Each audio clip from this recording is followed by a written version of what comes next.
Wuthering Heights, by Emily Brontë. Chapter 17. That Friday made the last of our fine days for a month. In the evening the weather broke.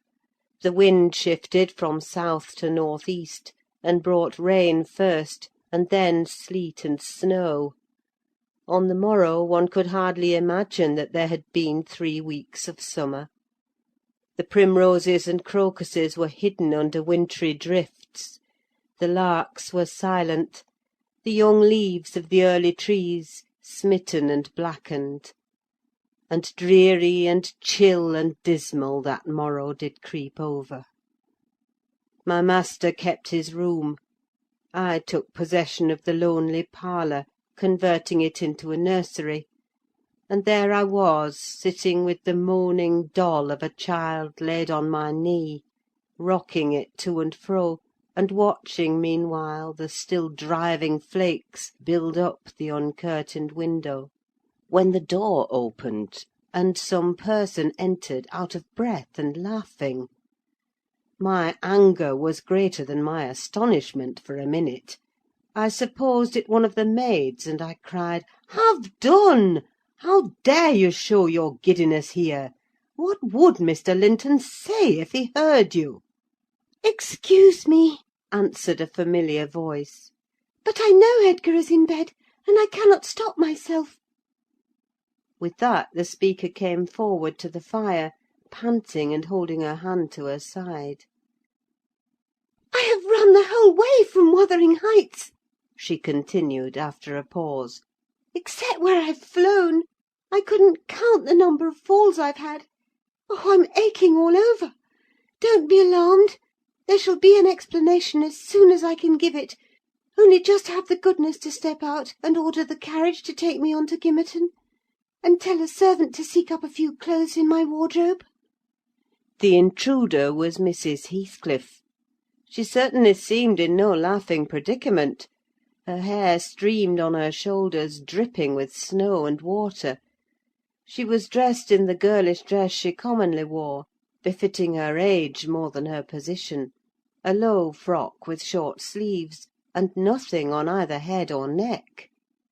The frock was of light silk, and clung to her with wet, and her feet were protected merely by thin slippers.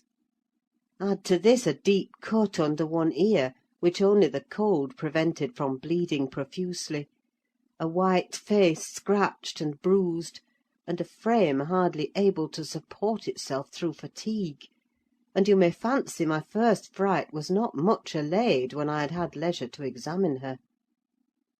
"My dear young lady," I exclaimed, "I'll stir nowhere and hear nothing till you have removed every article of your clothes and put on dry things. And certainly you shall not go to Gimmerton to-night, so it is needless to order the carriage." "Certainly I shall," she said, "walking or riding: yet I've no objection to dress myself decently. And see how it flows down my neck now! The fire does make it smart."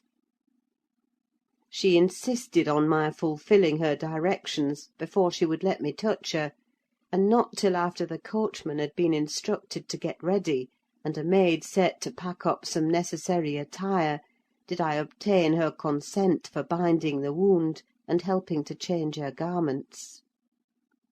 "Now, Ellen," she said, when my task was finished, and she was seated in an easy chair on the hearth, with a cup of tea before her, "you sit down opposite me, and put poor Catherine's baby away. I don't like to see it. You mustn't think I care little for Catherine, because I behaved so foolishly on entering. I've cried too, bitterly: yes, more than any one else has reason to cry.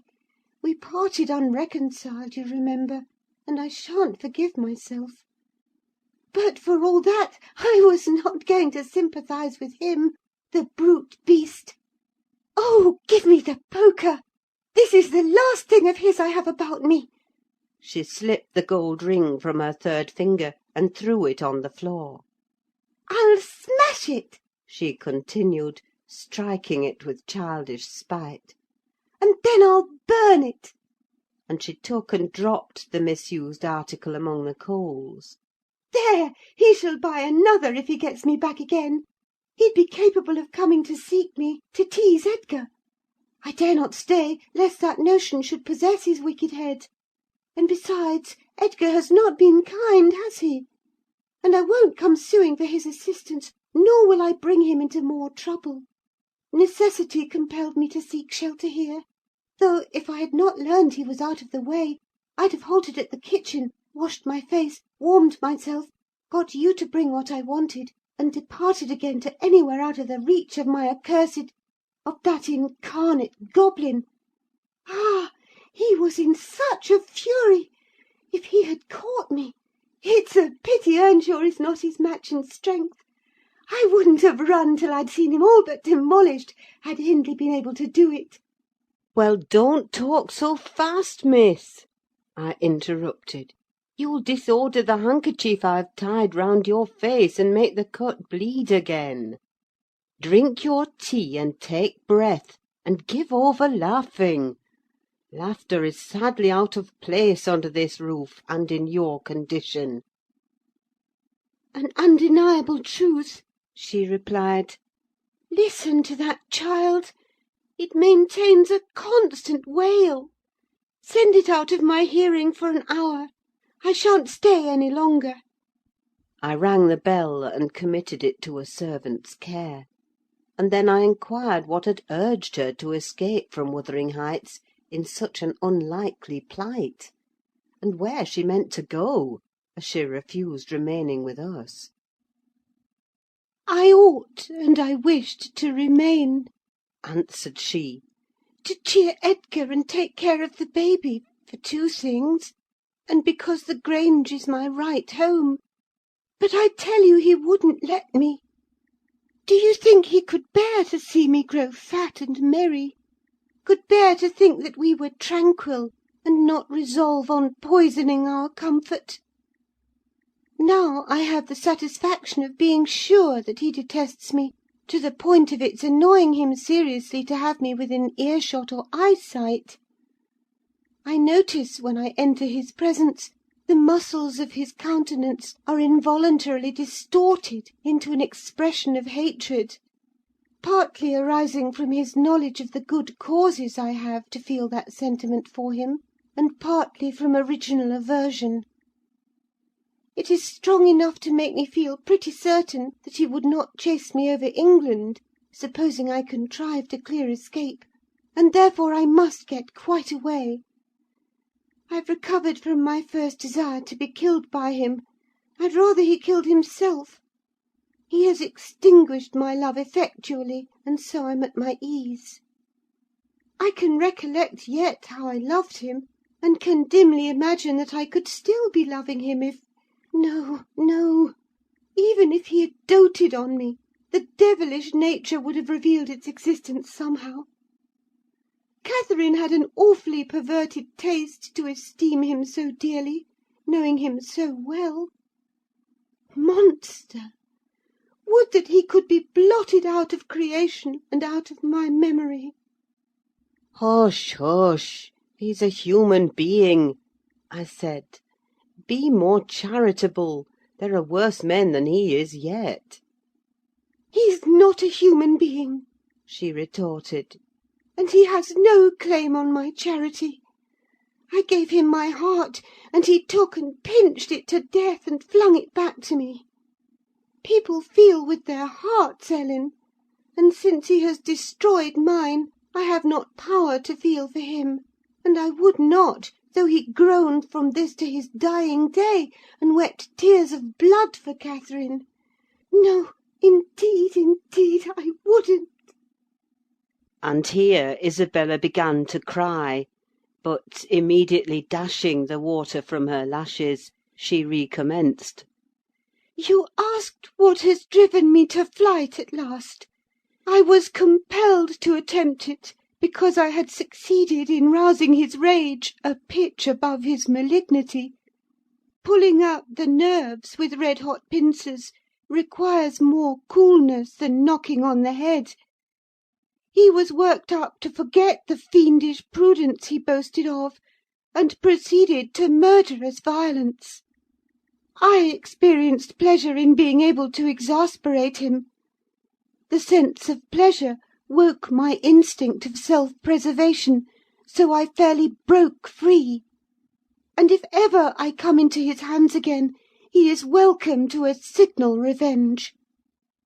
Yesterday, you know, Mr. Earnshaw should have been at the funeral. He kept himself sober for the purpose, tolerably sober, not going to bed mad at 6 o'clock and getting up drunk at 12.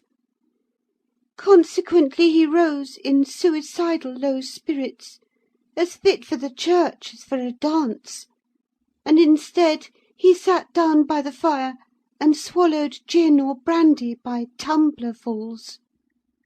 Heathcliff, I shudder to name him, has been a stranger in the house from last Sunday till to-day. Whether the angels have fed him, or his kin beneath, I cannot tell, but he has not eaten a meal with us for nearly a week. He has just come home at dawn, and gone upstairs to his chamber, locking himself in, as if anybody dreamt of coveting his company. There he has continued, praying like a Methodist, only the deity he implored is senseless dust and ashes, and God, when addressed, was curiously confounded with his own black father. After concluding these precious orisons, and they lasted generally till he grew hoarse, and his voice was strangled in his throat, he would be off again, always straight down to the Grange. I wonder Edgar did not send for a constable and give him into custody. For me, grieved as I was about Catherine, it was impossible to avoid regarding this season of deliverance from degrading oppression as a holiday.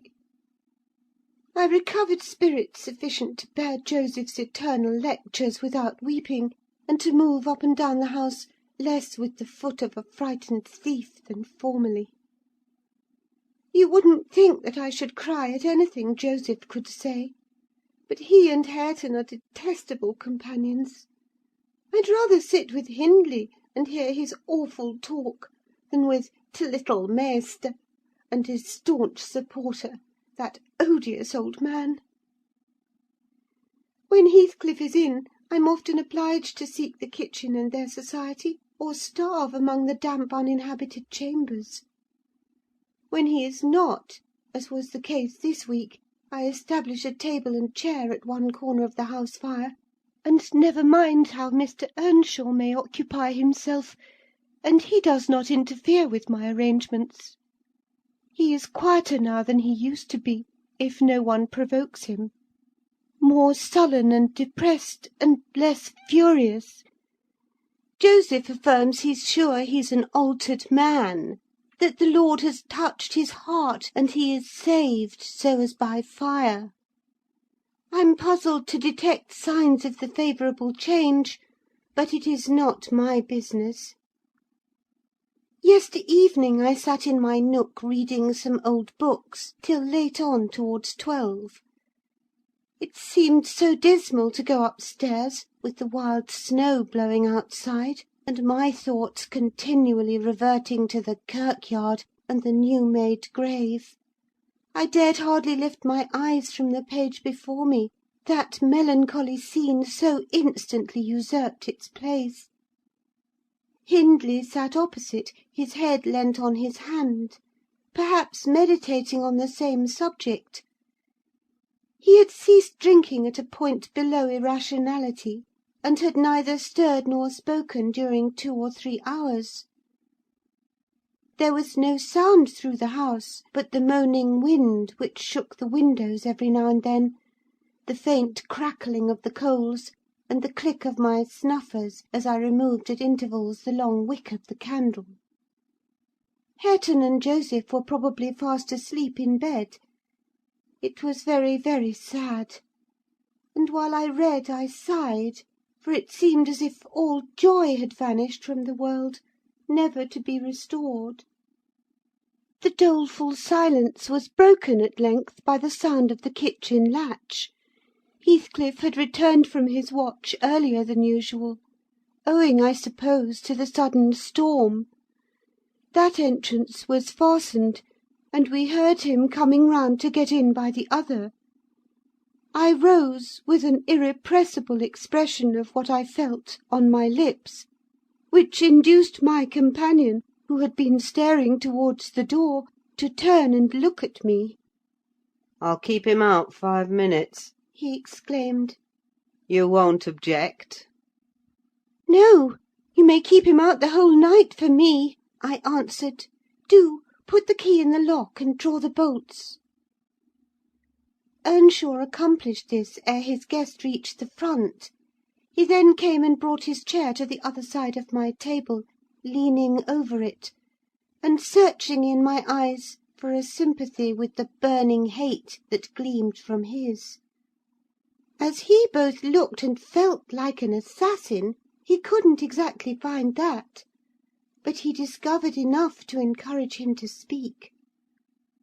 "You and I," He said, "have each a great debt to settle with the man out yonder.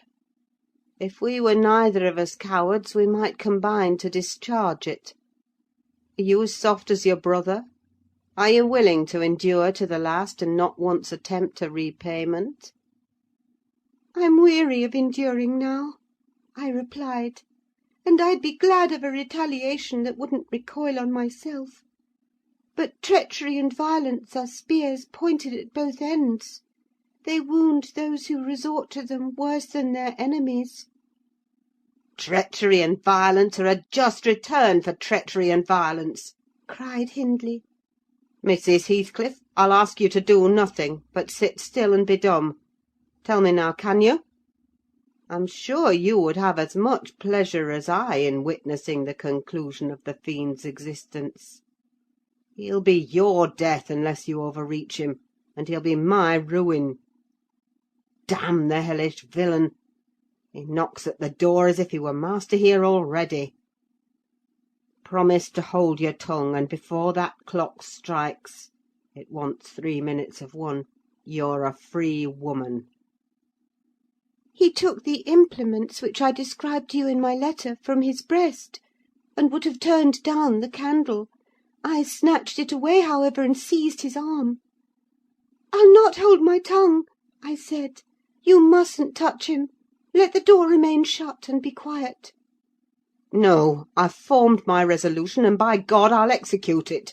cried the desperate being. "I'll do you a kindness in spite of yourself, and Hareton justice; and you needn't trouble your head to screen me. Catherine is gone. Nobody alive would regret me, or be ashamed, though I cut my throat this minute; and it's time to make an end." I might as well have struggled with a bear, or reasoned with a lunatic. The only resource left me was to run to a lattice and warn his intended victim of the fate which awaited him. "You'd better seek shelter somewhere else to-night," I exclaimed, in rather a triumphant tone. "Mr. Earnshaw has a mind to shoot you if you persist in endeavouring to enter." "You'd better open the door, you—" he answered, addressing me by some elegant term that I don't care to repeat. "I shall not meddle in the matter," I retorted again. "Come in and get shot, if you please. I've done my duty." With that I shut the window and returned to my place by the fire, having too small a stock of hypocrisy at my command to pretend any anxiety for the danger that menaced him. Earnshaw swore passionately at me, affirming that I loved the villain yet, and calling me all sorts of names for the base spirit I evinced.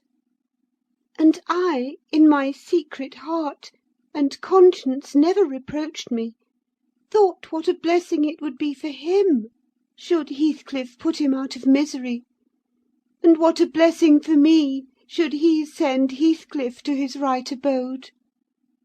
As I sat nursing these reflections, the casement behind me was banged on to the floor by a blow from the latter individual, and his black countenance looked blightingly through. The stanchion stood too close to suffer his shoulders to follow, and I smiled, exulting in my fancied security. His hair and clothes were whitened with snow, and his sharp cannibal teeth, revealed by cold and wrath, gleamed through the dark. Isabella, let me in, or I'll make you repent. He gurned, as Joseph calls it. "I cannot commit murder," I replied. "Mr. Hindley stands sentinel with a knife and loaded pistol," Let me in by the kitchen door. he said. "Hindley will be there before me," I answered; "and that's a poor love of yours that cannot bear a shower of snow. We were left at peace in our beds as long as the summer moon shone; but the moment a blast of winter returns, you must run for shelter. Heathcliff, if I were you, I'd go stretch myself over her grave, and die like a faithful dog. The world is surely not worth living in now, is it? You had distinctly impressed on me the idea that Catherine was the whole joy of your life. I can't imagine how you think of surviving her loss." "He's there, is he?" exclaimed my companion, rushing to the gap. "If I can get my arm out, I can hit him." "I'm afraid, Ellen, you'll set me down as really wicked; but you don't know all, so don't judge. I wouldn't have aided or abetted an attempt on even his life for anything. Wish that he were dead, I must; and therefore I was fearfully disappointed and unnerved by terror for the consequences of my taunting speech, when he flung himself on Earnshaw's weapon, and wrenched it from his grasp. The charge exploded, and the knife, in springing back, closed into its owner's wrist. Heathcliff pulled it away by main force, slitting up the flesh as it passed on, and thrust it, dripping, into his pocket. He then took a stone, struck down the division between two windows, and sprang in. His adversary had fallen senseless with excessive pain, and the flow of blood that gushed from an artery or a large vein. The ruffian kicked and trampled on him, and dashed his head repeatedly against the flags, holding me with one hand, meantime, to prevent me summoning Joseph. He exerted preterhuman self-denial in abstaining from finishing him completely; but getting out of breath, he finally desisted, and dragged the apparently inanimate body on to the settle. There he tore off the sleeve of Earnshaw's coat, and bound up the wound with brutal roughness, spitting and cursing during the operation as energetically as he had kicked before. Being at liberty, I lost no time in seeking the old servant, who, having gathered by degrees the purport of my hasty tale, hurried below, gasping as he descended the steps two at once. What is there to do now? What is there to do now? "There's this to do, thundered Heathcliff. That your master's mad, and should he last another month, I'll have him to an asylum. And how the devil did you come to fasten me out, you toothless hound? Don't stand muttering and mumbling there. Come, I'm not going to nurse him. Wash that stuff away, and mind the sparks of your candle, it's more than half brandy." "And so you've been murdering on him?" exclaimed Joseph, lifting his hands and eyes in horror. "If ever I seed a sight like this, may the Lord—" Heathcliff gave him a push on to his knees in the middle of the blood, and flung a towel to him; but instead of proceeding to dry it up, he joined his hands and began a prayer, which excited my laughter from its odd phraseology. I was in the condition of mind to be shocked at nothing. In fact, I was as reckless as some malefactors show themselves at the foot of the gallows. "Oh, I forgot you," said the tyrant. "You shall do that. Down with you! And you conspire with him against me, do you, viper? There, that is work fit for you." He shook me till my teeth rattled, and pitched me beside Joseph, who steadily concluded his supplications, and then rose, vowing he would set off for the Grange directly. Mr. Linton was a magistrate, and though he had 50 wives dead, he should inquire into this. He was so obstinate in his resolution that Heathcliff deemed it expedient to compel from my lips a recapitulation of what had taken place, standing over me, heaving with malevolence, as I reluctantly delivered the account in answer to his questions. It required a great deal of labour to satisfy the old man that Heathcliff was not the aggressor, especially with my hardly wrung replies. However, Mr. Earnshaw soon convinced him that he was alive still. Joseph hastened to administer a dose of spirits, and by their succour his master presently regained motion and consciousness. Heathcliff, aware that his opponent was ignorant of the treatment received while insensible, called him deliriously intoxicated, and said that he should not notice his atrocious conduct further, but advised him to get to bed. To my joy he left us, after giving this judicious counsel, and Hindley stretched himself on the hearthstone. I departed to my own room, marvelling that I had escaped so easily. This morning, when I came down, about half an hour before noon, Mr. Earnshaw was sitting by the fire, deadly sick. His evil genius, almost as gaunt and ghastly, leant against the chimney. Neither appeared inclined to dine, and having waited till all was cold on the table, I commenced alone. Nothing hindered me from eating heartily, and I experienced a certain sense of satisfaction and superiority, as, at intervals, I cast a look towards my silent companions, and felt the comfort of a quiet conscience within me. After I had done, I ventured on the unusual liberty of drawing near the fire, going round Earnshaw's seat, and kneeling in the corner beside him. Heathcliff did not glance my way, and I gazed up and contemplated his features almost as confidently as if they had been turned to stone.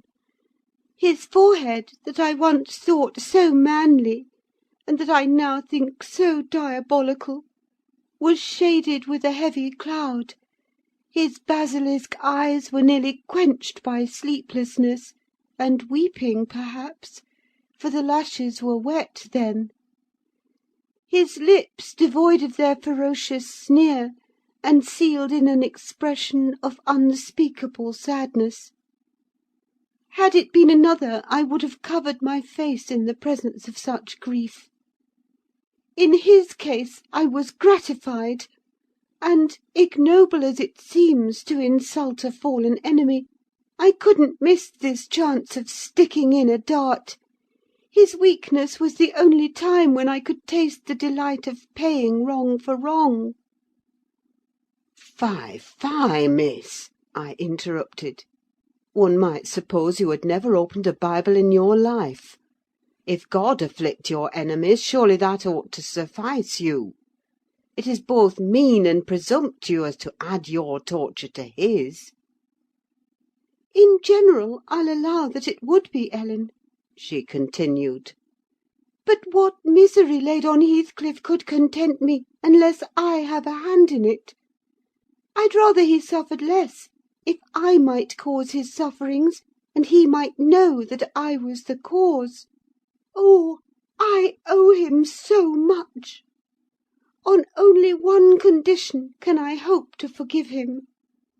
It is, if I may take an eye for an eye, a tooth for a tooth; for every wrench of agony return a wrench. Reduce him to my level.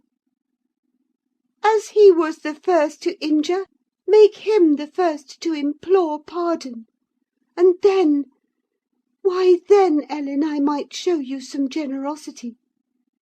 But it is utterly impossible I can ever be revenged, and therefore I cannot forgive him." Hindley wanted some water, and I handed him a glass, and asked him how he was. "Not as ill as I wish," he replied. "But leaving out my arm, every inch of me is as sore as if I had been fighting with a legion of imps." "Yes, no wonder. was my next remark. "Catherine used to boast that she stood between you and bodily harm. She meant that certain persons would not hurt you for fear of offending her. It's well people don't really rise from their grave, or last night she might have witnessed a repulsive scene. Are not you bruised and cut over your chest and shoulders?" "I can't say," he answered. "but what do you mean? Did he dare to strike me when I was down?" "He trampled on and kicked you, and dashed you on the ground," I whispered. "And his mouth watered to tear you with his teeth, because he's only half man, not so much, and the rest fiend." Mr. Earnshaw looked up, like me, to the countenance of our mutual foe, who, absorbed in his anguish, seemed insensible to anything around him. The longer he stood, the plainer his reflections revealed their blackness through his features. "Oh, if God would but give me strength to strangle him in my last agony, I'd go to hell with joy!" groaned the impatient man, writhing to rise, and sinking back in despair, convinced of his inadequacy for the struggle. "Nay, it's enough that he has murdered one of you," I observed aloud. "At the Grange, every one knows your sister would have been living now, had it not been for Mr. Heathcliff. After all, it is preferable to be hated than loved by him. When I recollect how happy we were, how happy Catherine was before he came, I'm fit to curse the day." Most likely Heathcliff noticed more the truth of what was said than the spirit of the person who said it. His attention was roused, I saw, for his eyes rained down tears among the ashes, and he drew his breath in suffocating sighs. I stared full at him, and laughed scornfully. The clouded windows of hell flashed a moment towards me. The fiend which usually looked out, however, was so dimmed and drowned that I did not fear to hazard another sound of derision. "Get up and be gone out of my sight," said the mourner. I guessed he uttered those words at least, though his voice was hardly intelligible. "I beg your pardon," I replied, "but I loved Catherine too, and her brother requires attendance, which, for her sake, I shall supply. Now that she's dead, I see her in Hindley. Hindley has exactly her eyes, if you had not tried to gouge them out, and made them black and red, and her—" "Get up, wretched idiot, before I stamp you to death!" he cried, making a movement that caused me to make one also. "But then," I continued, holding myself ready to flee, "if poor Catherine had trusted you, and assumed the ridiculous, contemptible, degrading title of Mrs. Heathcliff, she would soon have presented a similar picture. She wouldn't have borne your abominable behaviour quietly. Her detestation and disgust must have found voice." The back of the settle and Earnshaw's person interposed between me and him; so, instead of endeavouring to reach me, he snatched a dinner knife from the table and flung it at my head. It struck beneath my ear, and stopped the sentence I was uttering; but, pulling it out, I sprang to the door and delivered another, which I hope went a little deeper than his missile. The last glimpse I caught of him was a furious rush on his part, checked by the embrace of his host, and both fell locked together on the hearth. In my flight through the kitchen, I bid Joseph speed to his master.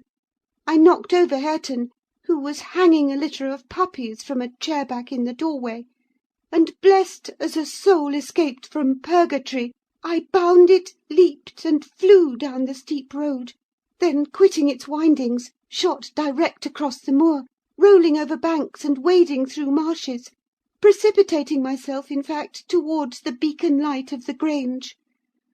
and far rather would I be condemned to a perpetual dwelling in the infernal regions than, even for one night, abide beneath the roof of Wuthering Heights again." Isabella ceased speaking, and took a drink of tea. Then she rose, and bidding me put on her bonnet and a great shawl I had brought, and turning a deaf ear to my entreaties for her to remain another hour, she stepped on to a chair, kissed Edgar's and Catherine's portraits, bestowed a similar salute on me, and descended to the carriage, accompanied by Fanny, who yelped wild with joy at recovering her mistress. She was driven away, never to revisit this neighbourhood; but a regular correspondence was established between her and my master, when things were more settled. I believe her new abode was in the south, near London. There she had a son born a few months subsequent to her escape. He was christened Linton, and from the first she reported him to be an ailing, peevish creature. Mr. Heathcliff, meeting me one day in the village, inquired where she lived. I refused to tell. He remarked that it was not of any moment, only she must beware of coming to her brother: she should not be with him, if he had to keep her himself. Though I would give no information, he discovered, through some of the other servants, both her place of residence and the existence of the child. Still, he didn't molest her, for which forbearance she might thank his aversion, I suppose. He often asked about the infant when he saw me, and on hearing its name, smiled grimly, and observed, "They wish me to hate it too, do they?" "I don't think they wish you to know anything about it," I answered. "But I'll have it," he said, "when I want it. They may reckon on that." Fortunately, its mother died before the time arrived: some 13 years after the decease of Catherine, when Linton was 12, or a little more. On the day succeeding Isabella's unexpected visit, I had no opportunity of speaking to my master. He shunned conversation, and was fit for discussing nothing. When I could get him to listen, I saw it pleased him that his sister had left her husband, whom he abhorred with an intensity which the mildness of his nature would scarcely seem to allow. So deep and sensitive was his aversion, that he refrained from going anywhere where he was likely to see or hear of Heathcliff. Grief, and that together, transformed him into a complete hermit. He threw up his office of magistrate, ceased even to attend church, avoided the village on all occasions, and spent a life of entire seclusion within the limits of his park and grounds, only varied by solitary rambles on the moors, and visits to the grave of his wife, mostly at evening, or early morning before other wanderers were abroad. But he was too good to be thoroughly unhappy long. He didn't pray for Catherine's soul to haunt him. Time brought resignation, and a melancholy sweeter than common joy. He recalled her memory with ardent, tender love, and hopeful aspiring to the better world, where he doubted not she was gone. And he had earthly consolation and affections also. For a few days, I said, he seemed regardless of the puny successor to the departed. That coldness melted as fast as snow in April, and ere the tiny thing could stammer a word or totter a step, it wielded a despot's sceptre in his heart. It was named Catherine, but he never called it the name in full, as he had never called the first Catherine short, probably because Heathcliff had a habit of doing so. The little one was always Cathy.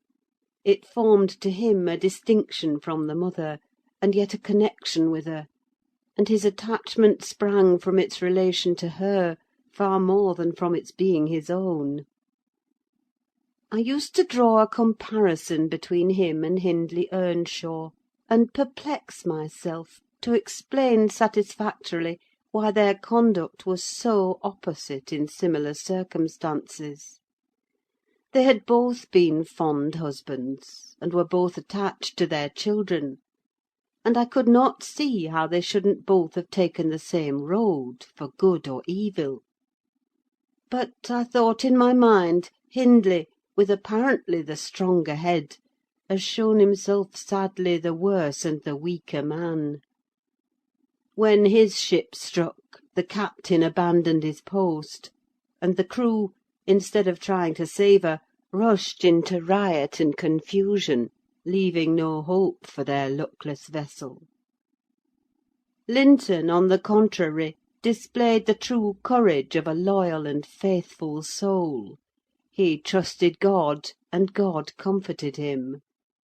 One hoped, and the other despaired. They chose their own lots, and were righteously doomed to endure them. But you'll not want to hear my moralising, Mr. Lockwood.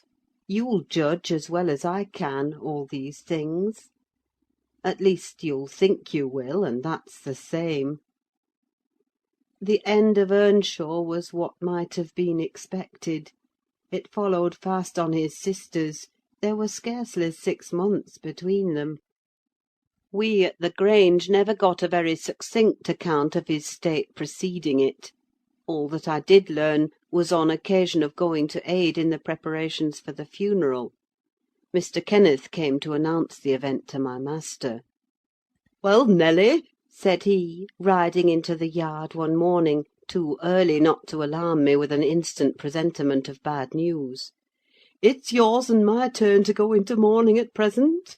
Who's given us the slip now, do you think?" Who? I asked in a flurry. "Why, guess!" he returned, dismounting, and slinging his bridle on a hook by the door. "And nip up the corner of your apron. I'm certain you'll need it." Not Mr. Heathcliff, surely? I exclaimed. "What, would you have tears for him?" said the doctor. "No, Heathcliff's a tough young fellow. He looks blooming to-day. I've just seen him. He's rapidly regaining flesh since he lost his better half." Who is it, then, Mr. Kenneth? I repeated impatiently. "Hindley Earnshaw, your old friend Hindley," he replied. "and my wicked gossip, though he's been too wild for me this long while. There! I said we should draw water. But cheer up, he died true to his character, drunk as a lord. Poor lad! I'm sorry too. One can't help missing an old companion. Though he had the worst tricks with him that ever man imagined, and has done me many a rascally turn. He's barely 27, it seems. That's your own age. Who would have thought you were born in 1 year? I confess this blow was greater to me than the shock of Mrs. Linton's death. Ancient associations lingered round my heart. I sat down in the porch and wept as for a blood relation, desiring Mr. Kenneth to get another servant to introduce him to the master. I could not hinder myself from pondering on the question, had he had fair play? Whatever I did, that idea would bother me. It was so tiresomely pertinacious that I resolved on requesting leave to go to Wuthering Heights, and assist in the last duties to the dead. Mr. Linton was extremely reluctant to consent, but I pleaded eloquently for the friendless condition in which he lay, and I said my old master and foster brother had a claim on my services as strong as his own. Besides, I reminded him that the child Hareton was his wife's nephew, and in the absence of nearer kin he ought to act as its guardian, and he ought to and must inquire how the property was left, and look over the concerns of his brother-in-law. He was unfit for attending to such matters then, but he bid me speak to his lawyer, and at length permitted me to go. His lawyer had been Earnshaw's also. I called at the village and asked him to accompany me. He shook his head, and advised that Heathcliff should be let alone, affirming if the truth were known, Hareton would be found little else than a beggar. His father died in debt, He said. the whole property is mortgaged, and the sole chance for the natural heir is to allow him an opportunity of creating some interest in the creditor's heart, that he may be inclined to deal leniently towards him. When I reached the Heights, I explained that I had come to see everything carried on decently, and Joseph, who appeared in sufficient distress, expressed satisfaction at my presence. Mr. Heathcliff said he did not perceive that I was wanted, but I might stay and order the arrangements for the funeral, if I chose. Correctly. He remarked. That fool's body should be buried at the cross-roads without ceremony of any kind. I happened to leave him 10 minutes yesterday afternoon, and in that interval he fastened the 2 doors of the house against me, and he has spent the night in drinking himself to death deliberately. We broke in this morning, for we heard him sporting like a horse, and there he was, laid over the settle. Flaying and scalping would not have wakened him. I sent for Kenneth, and he came, but not till the beast had changed into carrion. He was both dead and cold and stark, and so you'll allow it was useless making more stir about him. The old servant confirmed this statement, but muttered, "I'd rayther he'd gone himself at doctor. I sud ha' ta'en tent o' t' maister better nor him, and he warn't dead when I left, nought o' t' sort." I insisted on the funeral being respectable.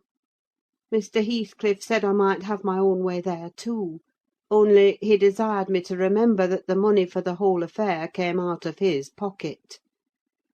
He maintained a hard, careless deportment, indicative of neither joy nor sorrow. If anything, it expressed a flinty gratification at a piece of difficult work successfully executed. I observed once, indeed, something like exultation in his aspect. It was just when the people were bearing the coffin from the house. He had the hypocrisy to represent a mourner, and previous to following with Hareton, he lifted the unfortunate child onto the table, and muttered with peculiar gusto, "Now, my bonny lad, you are mine, and we'll see if one tree won't grow as crooked as another, with the same wind to twist it." The unsuspecting thing was pleased at this speech. He played with Heathcliff's whiskers and stroked his cheek, but I divined its meaning, and observed tartly, "That boy must go back with me to Thrushcross Grange, sir. There is nothing in the world less yours than he is." "Does Linton say so?" he demanded. "Of course, he has ordered me to take him," I replied. "Well," said the scoundrel, "we'll not argue the subject now, but I have a fancy to try my hand at rearing a young one; so intimate to your master that I must supply the place of this with my own, if he attempt to remove it. I don't engage to let Hareton go undisputed, but I'll be pretty sure to make the other come. Remember to tell him." This hint was enough to bind our hands. I repeated its substance on my return, and Edgar Linton, little interested at the commencement, spoke no more of interfering. I'm not aware that he could have done it to any purpose, had he been ever so willing. The guest was now the master of Wuthering Heights. He held firm possession, and proved to the attorney, who in his turn proved it to Mr. Linton, that Earnshaw had mortgaged every yard of land he owned for cash to supply his mania for gaming, and he, Heathcliff, was the mortgagee. In that manner, Hareton, who should now be the first gentleman in the neighbourhood, was reduced to a state of complete dependence on his father's inveterate enemy, and lives in his own house as a servant, deprived of the advantage of wages, quite unable to right himself because of his friendlessness and his ignorance that he has been wronged. End of chapter 17. Recording by Ruth. Wuthering Heights by Emily Brontë. Chapter 18. "The 12 years," continued Mrs. Dean, "following that dismal period were the happiest of my life. My greatest troubles in their passage rose from our little lady's trifling illnesses, which she had to experience in common with all children, rich and poor. For the rest, after the first 6 months, she grew like a larch, and could walk and talk too, in her own way, before the heath blossomed a second time over Mrs. Linton's dust. She was the most winning thing that ever brought sunshine into a desolate house: a real beauty in face, with the Earnshaws' handsome dark eyes, but the Lintons' fair skin and small features, and yellow curling hair. Her spirit was high, though not rough, and qualified by a heart sensitive and lively to excess in its affections. That capacity for intense attachments reminded me of her mother. Still she did not resemble her, for she could be soft and mild as a dove, and she had a gentle voice and pensive expression. Her anger was never furious, her love never fierce: it was deep and tender. However, it must be acknowledged she had faults to foil her gifts. A propensity to be saucy was one, and a perverse will that indulged children invariably acquire, whether they be good-tempered or cross. If a servant chanced to vex her, it was always, "I shall tell papa;" and if he reproved her even by a look, you would have thought it a heart-breaking business. I don't believe he ever did speak a harsh word to her. He took her education entirely on himself, and made it an amusement. Fortunately, curiosity and a quick intellect made her an apt scholar. She learned rapidly and eagerly, and did honour to his teaching. Till she reached the age of 13, she had not once been beyond the range of the park by herself. Mr. Linton would take her with him a mile or so outside on rare occasions, but he trusted her to no one else. Gimmerton was an unsubstantial name in her ears; the chapel the only building she had approached or entered, except her own home. Wuthering Heights and Mr. Heathcliff did not exist for her: she was a perfect recluse, and apparently perfectly contented. Sometimes, indeed, while surveying the country from her nursery window, she would observe, "Ellen, how long will it be before I can walk to the top of those hills? I wonder what lies on the other side. Is it the sea?" "No, Miss Cathy," I would answer. "It is hills again, just like these." "And what are those golden rocks like when you stand under them?" she once asked. The abrupt descent of Penistone Crags particularly attracted her notice, especially when the setting sun shone on it and the topmost heights, and the whole extent of landscape besides lay in shadow. I explained that they were bare masses of stone, with hardly enough earth in their clefts to nourish a stunted tree. "And why are they bright so long after it is evening here?" she pursued. "Because they are a great deal higher up than we are," replied I.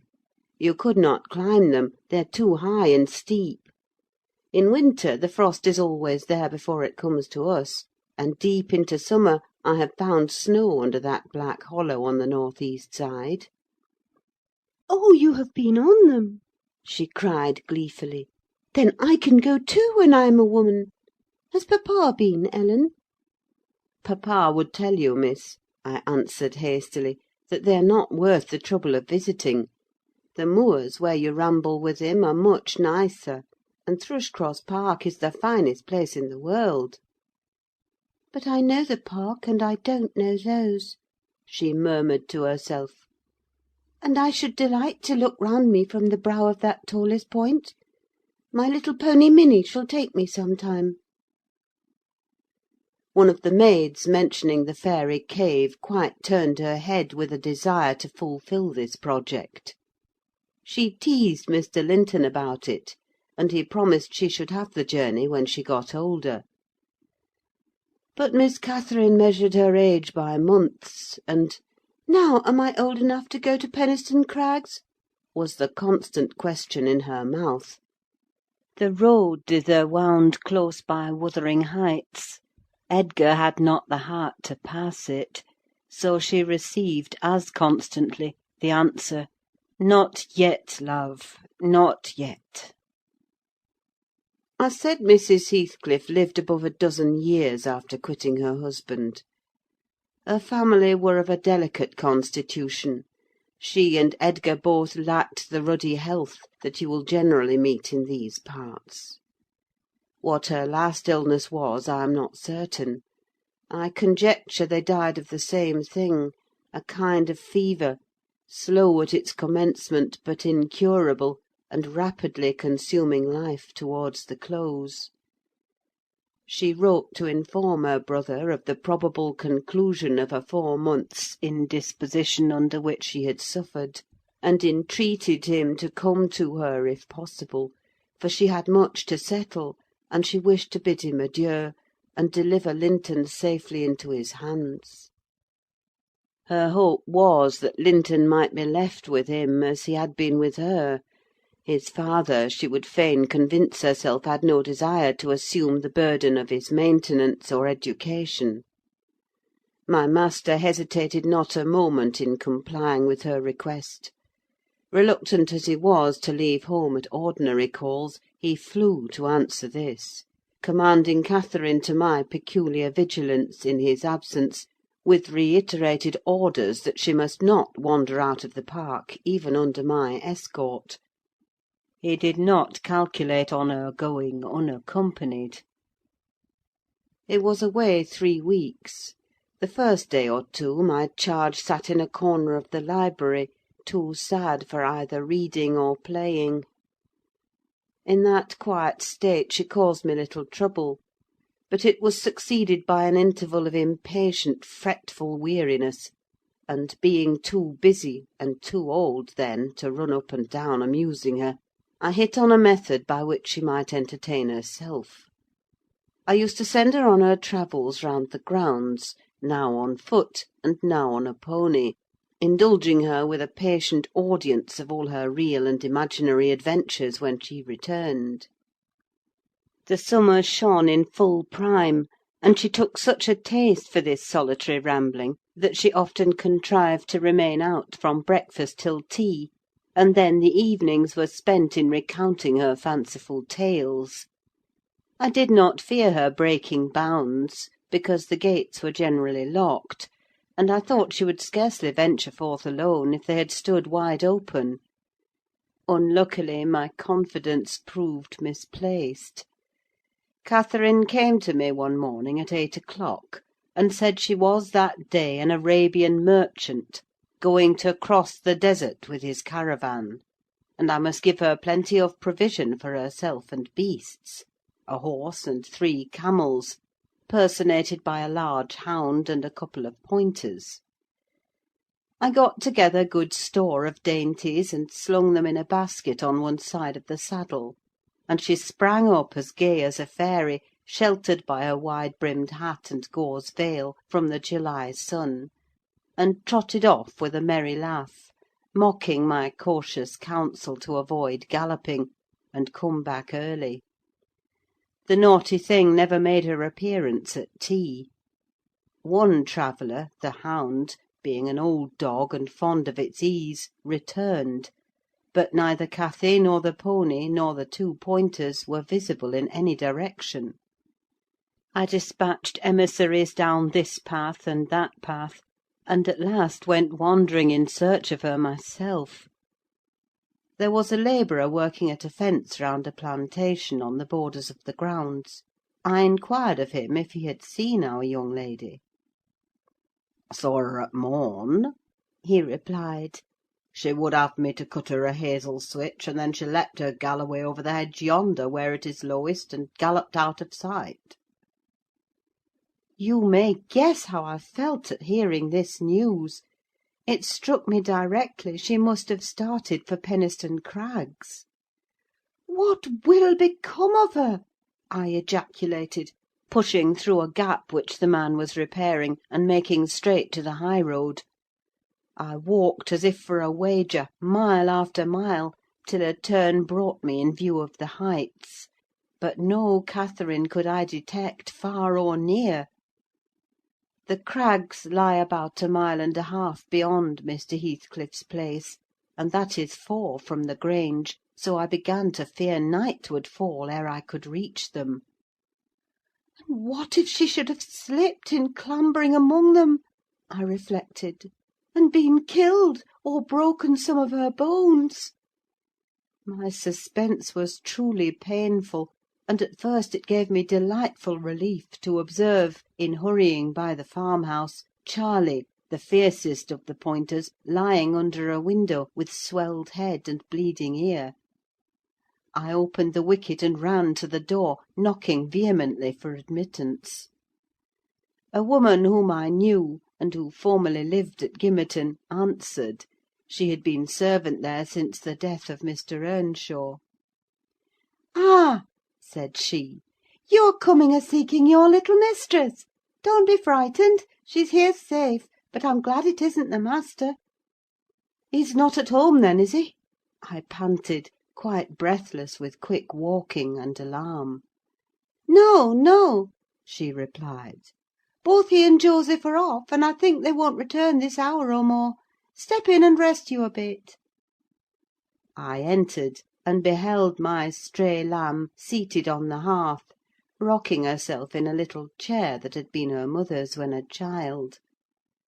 Her hat was hung against the wall, and she seemed perfectly at home, laughing and chattering, in the best spirits imaginable, to Hareton, now a great strong lad of 18, who stared at her with considerable curiosity and astonishment, comprehending precious little of the fluent succession of remarks and questions which her tongue never ceased pouring forth. "Very well, miss," I exclaimed, concealing my joy under an angry countenance. "This is your last ride till papa comes back. I'll not trust you over the threshold again, you naughty, naughty girl." "Aha, Ellen!" she cried gaily, jumping up and running to my side. "I shall have a pretty story to tell to-night, and so you found me out. Have you ever been here in your life before?" "Put that hat on, and home at once," said I. "I'm dreadfully grieved at you, Miss Cathy. You've done extremely wrong. It's no use pouting and crying: that won't repay the trouble I've had scouring the country after you. To think how Mr. Linton charged me to keep you in, and you stealing off so! It shows you are a cunning little fox, and nobody will put faith in you any more." "What have I done?" sobbed she, instantly checked. "Papa charged me nothing. He'll not scold me, Ellen. He's never cross like you." "Come, come," I repeated. "I'll tie the riband. Now, let us have no petulance." "Oh, for shame! You 13 years old, and such a baby!" This exclamation was caused by her pushing the hat from her head, and retreating to the chimney out of my reach. "Nay," said the servant, "don't be hard on the bonny lass, Mrs. Dean. We made her stop. She'd fain have ridden forwards, afeard you should be uneasy. Hareton offered to go with her, and I thought he should. It's a wild road over the hills." Hareton, during the discussion, stood with his hands in his pockets, too awkward to speak, though he looked as if he did not relish my intrusion. "How long am I to wait?" I continued, disregarding the woman's interference. "It will be dark in 10 minutes. Where is the pony, Miss Cathy? And where is Phoenix? I shall leave you unless you be quick, so please yourself."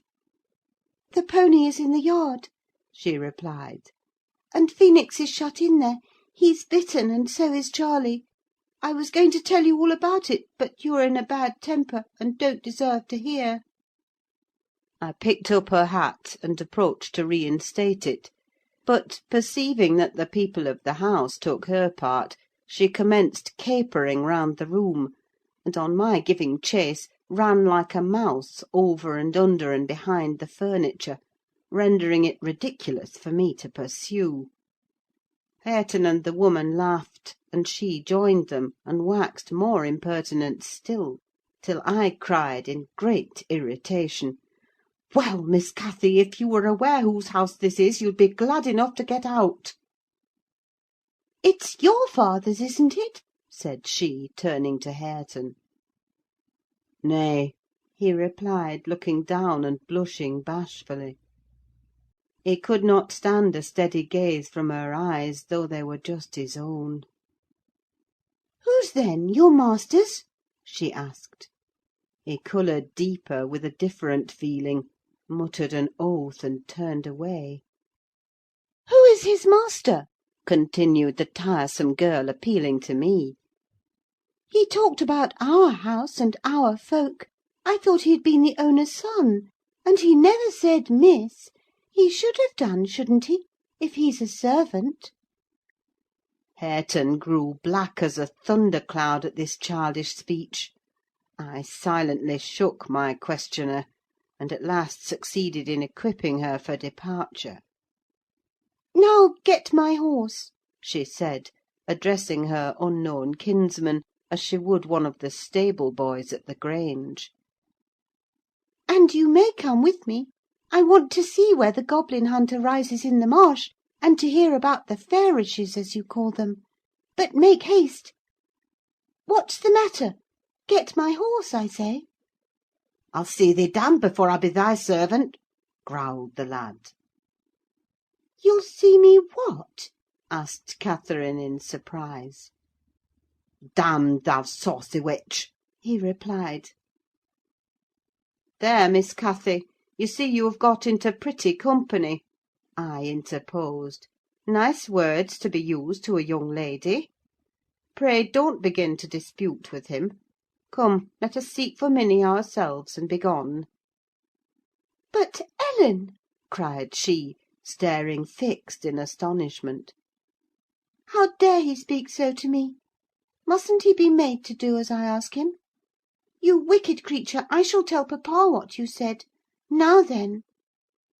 Hareton did not appear to feel this threat, so the tears sprang into her eyes with indignation. "You bring the pony," she exclaimed, turning to the woman. "and let my dog free this moment." "Softly, miss," answered she addressed. "You'll lose nothing by being civil. Though Mr. Hareton there be not the master's son, he's your cousin, and I was never hired to serve you." "He my cousin!" cried Cathy, with a scornful laugh. "Yes, indeed," responded her reprover. "Oh, Ellen, don't let them say such things," she pursued, in great trouble. "Papa is gone to fetch my cousin from London. My cousin is a gentleman's son. That my—" She stopped, and wept outright, upset at the bare notion of relationship with such a clown. "Hush, hush!" I whispered. "People can have many cousins, and of all sorts, Miss Cathy, without being any the worse for it: only they needn't keep their company if they be disagreeable and bad." He's not my cousin, Ellen," she went on, gathering fresh grief from reflection, and flinging herself into my arms for refuge from the idea.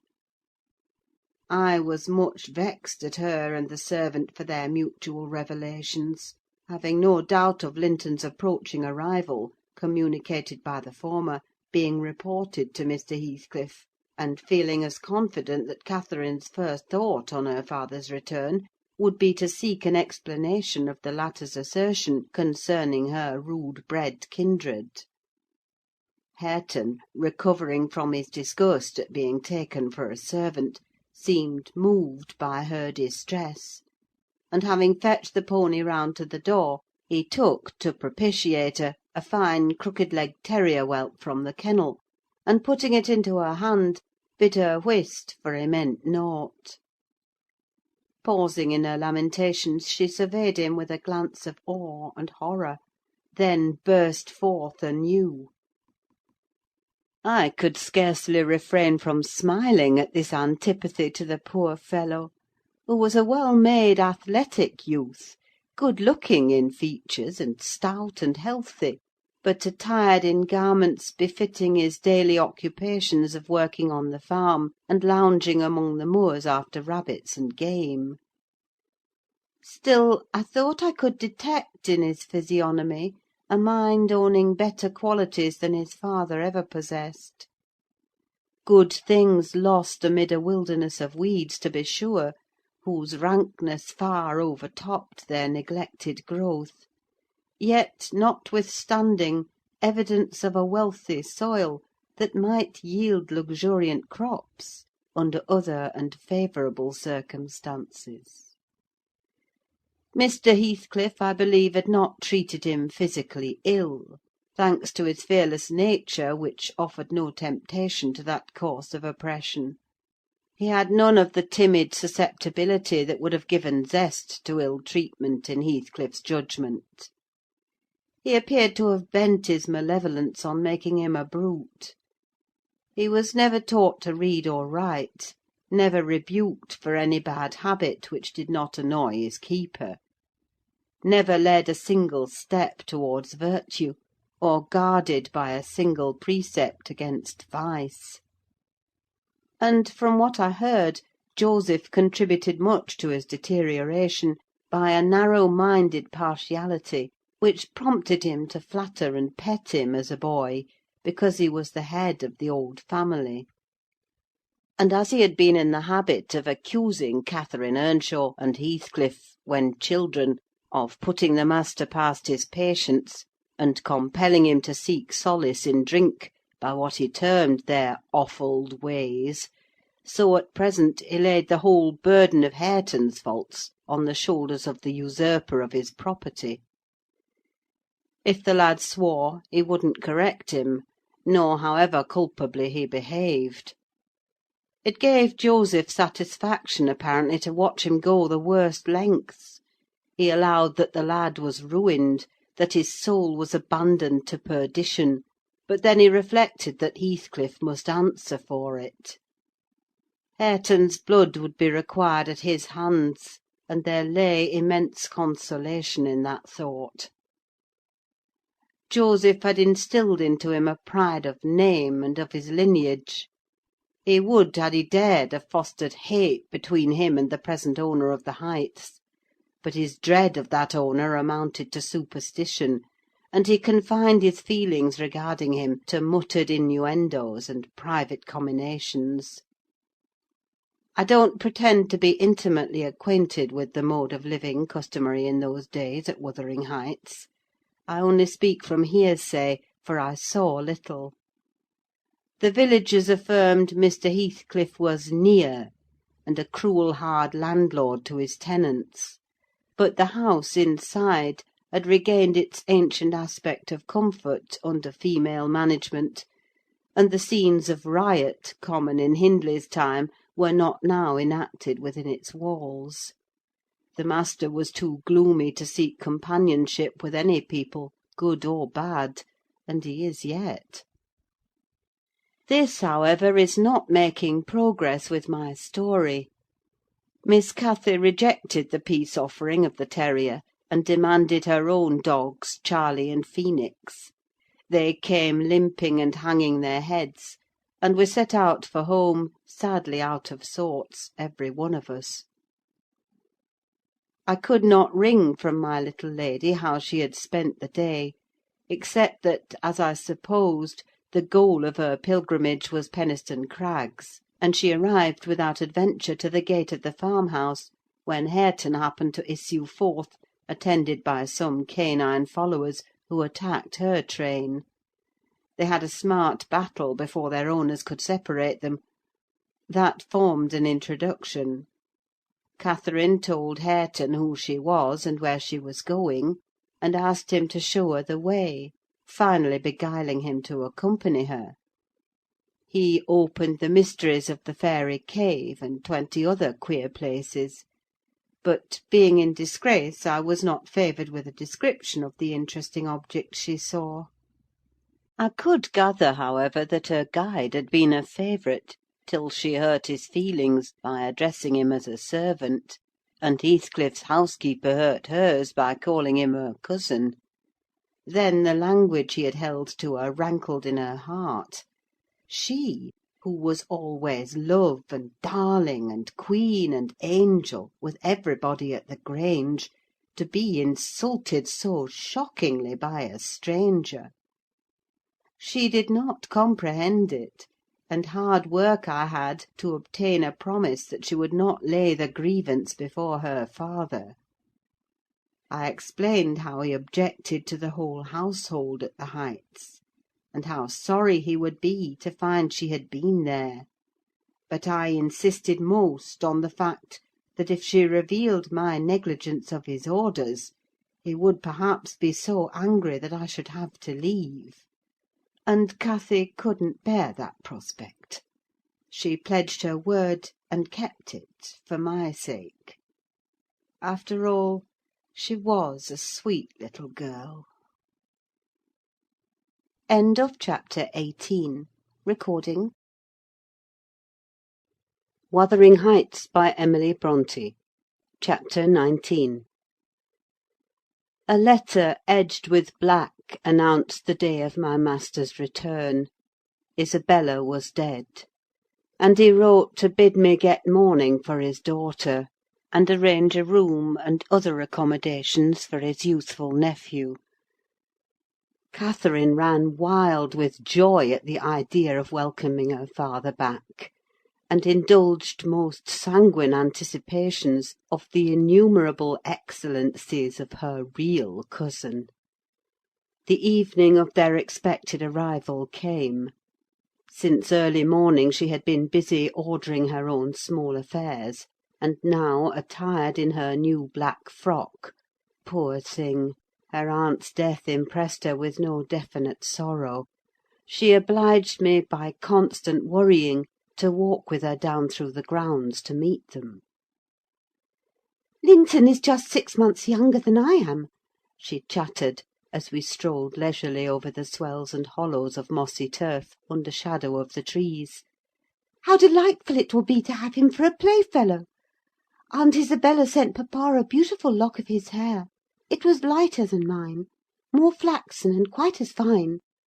I have it carefully preserved in a little glass box, and I've often thought what a pleasure it would be to see its owner. Oh, I am happy! And papa, dear, dear papa! Come, Ellen, let us run! Come, run!" She ran, and returned, and ran again, many times before my sober footsteps reached the gate; and then she seated herself on the grassy bank beside the path, and tried to wait patiently; but that was impossible: she couldn't be still a minute. "How long they are!" she exclaimed. "Ah, I see some dust on the road: they're coming. No. When will they be here? May we not go a little way, half a mile, Ellen, only just half a mile? Do say yes, to that clump of birches at the turn." I refused staunchly. At length her suspense was ended: the travelling carriage rolled in sight. Miss Cathy shrieked and stretched out her arms as soon as she caught her father's face looking from the window. He descended, nearly as eager as herself, and a considerable interval elapsed ere they had a thought to spare for any but themselves. While they exchanged caresses, I took a peep in to see after Linton. He was asleep in a corner, wrapped in a warm fur-lined cloak, as if it had been winter: a pale, delicate, effeminate boy, who might have been taken for my master's younger brother, so strong was the resemblance. But there was a sickly peevishness in his aspect that Edgar Linton never had. The latter saw me looking, and having shaken hands, advised me to close the door, and leave him undisturbed, for the journey had fatigued him. Cathy would fain have taken one glance, but her father told her to come, and they walked together up the park, while I hastened before to prepare the servants. "Now, darling," said Mr. Linton, addressing his daughter, as they halted at the bottom of the front steps, "your cousin is not so strong or so merry as you are; and he has lost his mother, remember, a very short time since. Therefore don't expect him to play and run about with you directly; and don't harass him much by talking. Let him be quiet this evening at least, will you?" Yes, yes, papa," answered Catherine. "But I do want to see him, and he hasn't once looked out." The carriage stopped, and the sleeper, being roused, was lifted to the ground by his uncle. "This is your cousin Cathy, Linton," he said, putting their little hands together. "She's fond of you already, and mind you don't grieve her by crying to-night. Try to be cheerful now. The travelling is at an end, and you have nothing to do but rest and amuse yourself as you please." "Let me go to bed, then," answered the boy, shrinking from Catherine's salute, and he put his fingers to remove incipient tears. "Come, come, there's a good child," I whispered, leading him in. "You'll make her weep too: see how sorry she is for you." I do not know whether it was sorrow for him, but his cousin put on as sad a countenance as himself, and returned to her father. All three entered and mounted to the library, where tea was laid ready. I proceeded to remove Linton's cap and mantle, and placed him on a chair by the table. But he was no sooner seated than he began to cry afresh. My master inquired what was the matter. "I can't sit on a chair," sobbed the boy. "Go to the sofa, then, and Ellen shall bring you some tea," answered his uncle patiently. He had been greatly tried during the journey, I felt convinced, by his fretful, ailing charge. Linton slowly trailed himself off and lay down. Cathy carried a footstool and her cup to his side. At first she sat silent, but that could not last. She had resolved to make a pet of her little cousin, as she would have him to be; and she commenced stroking his curls and kissing his cheek, and offering him tea in her saucer like a baby. This pleased him, for he was not much better. He dried his eyes and lightened into a faint smile. "Oh, he'll do very well," said the master to me, after watching them a minute. "Very well, if we can keep him, Ellen. The company of a child of his own age will instil new spirit into him soon, and by wishing for strength he'll gain it." "Ay, if we can keep him," I mused to myself; and sore misgivings came over me that there was slight hope of that. And then I thought, however will that weakling live at Wuthering Heights? Between his father and Hareton, what playmates and instructors they'll be! Our doubts were presently decided, even earlier than I expected. I had just taken the children upstairs, after tea was finished, and seen Linton asleep. He would not suffer me to leave him till that was the case. I had come down, and was standing by the table in the hall, lighting a bedroom candle for Mr. Edgar, when a maid stepped out of the kitchen, and informed me that Mr. Heathcliff's servant Joseph was at the door, and wished to speak with the master. "I shall ask him what he wants first," I said, in considerable trepidation. "A very unlikely hour to be troubling people, and the instant they have returned from a long journey. I don't think the master can see him." Joseph had advanced through the kitchen as I uttered these words, and now presented himself in the hall. He was donned in his Sunday garments, with his most sanctimonious and sourest face, and holding his hat in one hand and his stick in the other, he proceeded to clean his shoes on the mat. "Good evening, Joseph," I said coldly. "What business brings you here to-night?" "It's Maister Linton I mun speak to," he answered, waving me disdainfully aside. "Mr. Linton is going to bed. Unless you have something particular to say, I'm sure he won't hear it now," I continued. "You had better sit down in there and entrust your message to me." "Which is his arm?" pursued the fellow, surveying the range of closed doors.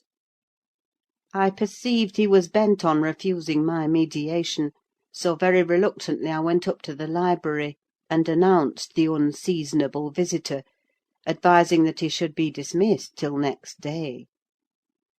Mr. Linton had no time to empower me to do so, for Joseph mounted close at my heels, and pushing into the apartment, planted himself at the far side of the table, with his two fists clapped on the head of his stick, and began in an elevated tone, as if anticipating opposition. "Heathcliff has sent me for his lad, and I mun't go back 'bout him." Edgar Linton was silent a minute. An expression of exceeding sorrow overcast his features. He would have pitied the child on his own account, but, recalling Isabella's hopes and fears, and anxious wishes for her son, and her commendations of him to his care, he grieved bitterly at the prospect of yielding him up, and searched in his heart how it might be avoided. No plan offered itself. The very exhibition of any desire to keep him would have rendered the claimant more peremptory. There was nothing left but to resign him. However, he was not going to rouse him from his sleep. "Tell Mr. Heathcliff," he answered calmly, "that his son shall come to Wuthering Heights to-morrow. He is in bed, and too tired to go the distance now. You may also tell him that the mother of Linton desired him to remain under my guardianship, and at present his health is very precarious." "No," said Joseph, giving a thud with his prop on the floor, and assuming an authoritative air.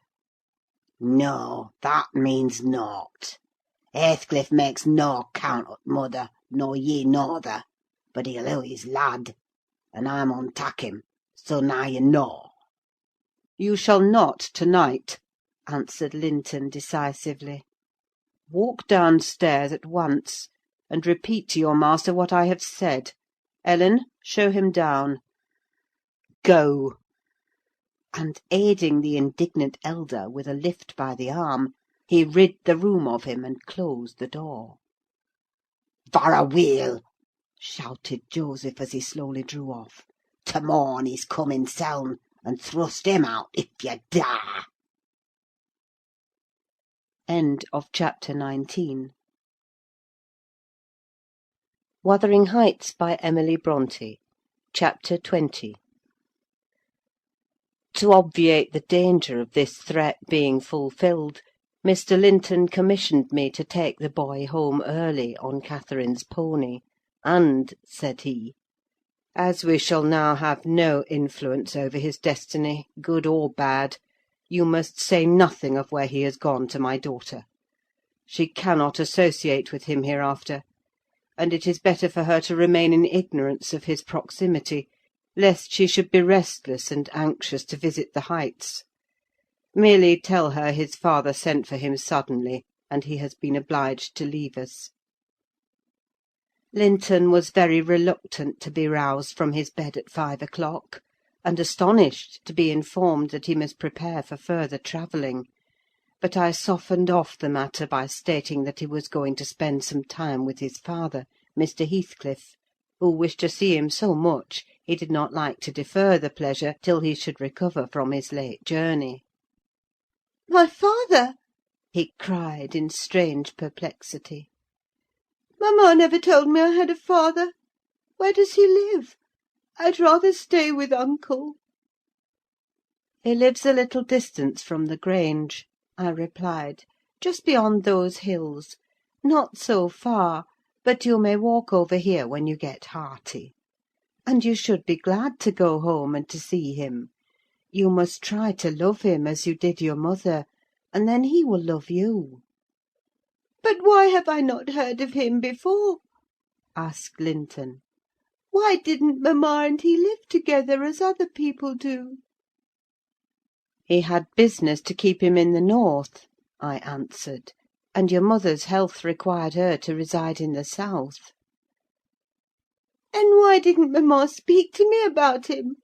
Persevered the child. She often talked of uncle, and I learnt to love him long ago. How am I to love papa? I don't know him. "Oh, all children love their parents," I said. "Your mother perhaps thought you would want to be with him, if she mentioned him often to you. Let us make haste. An early ride on such a beautiful morning is much preferable to an hour's more sleep." Is she to go with us? he demanded. The little girl I saw yesterday? "Not now," replied I. Is uncle? he continued. "No, I shall be your companion there," I said. Linton sank back on his pillow and fell into a brown study. I won't go without uncle, he cried at length. I can't tell where you mean to take me. I attempted to persuade him of the naughtiness of showing reluctance to meet his father. Still he obstinately resisted any progress towards dressing, and I had to call for my master's assistance in coaxing him out of bed. The poor thing was finally got off, with several delusive assurances that his absence should be short, that Mr. Edgar and Cathy would visit him, and other promises equally ill-founded, which I invented and reiterated at intervals throughout the way. The pure heather-scented air, the bright sunshine, and the gentle canter of Minnie relieved his despondency after a while. He began to put questions concerning his new home and its inhabitants with greater interest and liveliness. Is Wuthering Heights as pleasant a place as Thrushcross Grange? he inquired, turning to take a last glance into the valley, whence a light mist mounted and formed a fleecy cloud on the skirts of the blue. "It is not so buried in trees," I replied, "and it is not quite so large; but you can see the country beautifully all round, and the air is healthier for you, fresher and drier. You will, perhaps, think the building old and dark at first, though it is a respectable house, the next best in the neighbourhood. And you will have such nice rambles on the moors. Hareton Earnshaw, that is Miss Cathy's other cousin, and so yours in a manner, will show you all the sweetest spots; and you can bring a book in fine weather, and make a green hollow your study. And now and then your uncle may join you in a walk: he does frequently walk out on the hills." "And what is my father like?" he asked. "Is he as young and handsome as uncle?" "He's as young," said I, "but he has black hair and eyes, and looks sterner; and he is taller and bigger altogether. He'll not seem to you so gentle and kind at first, perhaps, because it is not his way. Still, mind you be frank and cordial with him, and naturally he'll be fonder of you than any uncle, for you are his own." "Black hair and eyes," mused Linton. I can't fancy him. Then I am not like him, am I? "Not much," I answered. Not a morsel, I thought, surveying with regret the white complexion and slim frame of my companion, and his large languid eyes, his mother's eyes, save that, unless a morbid touchiness kindled them a moment, they had not a vestige of her sparkling spirit. How strange that he should never come to see mamma and me!" he murmured. "Has he ever seen me? If he has, I must have been a baby. I remember not a single thing about him." "Why, Master Linton," said I, 300 miles is a great distance, and 10 years seem very different in length to a grown-up person, compared with what they do to you. It is probable Mr. Heathcliff proposed going from summer to summer, but never found a convenient opportunity, and now it is too late. Don't trouble him with questions on the subject. It will disturb him for no good." The boy was fully occupied with his own cogitations for the remainder of the ride, till we halted before the farmhouse garden gate. I watched to catch his impressions in his countenance.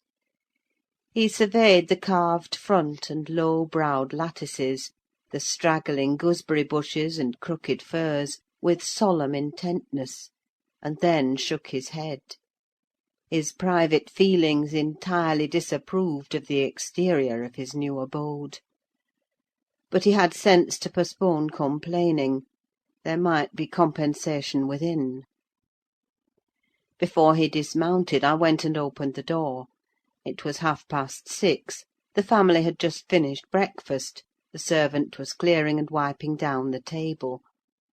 Joseph stood by his master's chair, telling some tale concerning a lame horse, and Hareton was preparing for the hayfield.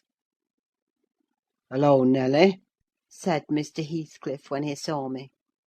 "I feared I should have to come down and fetch my property myself. You've brought it, have you? Let us see what we can make of it." He got up and strode to the door.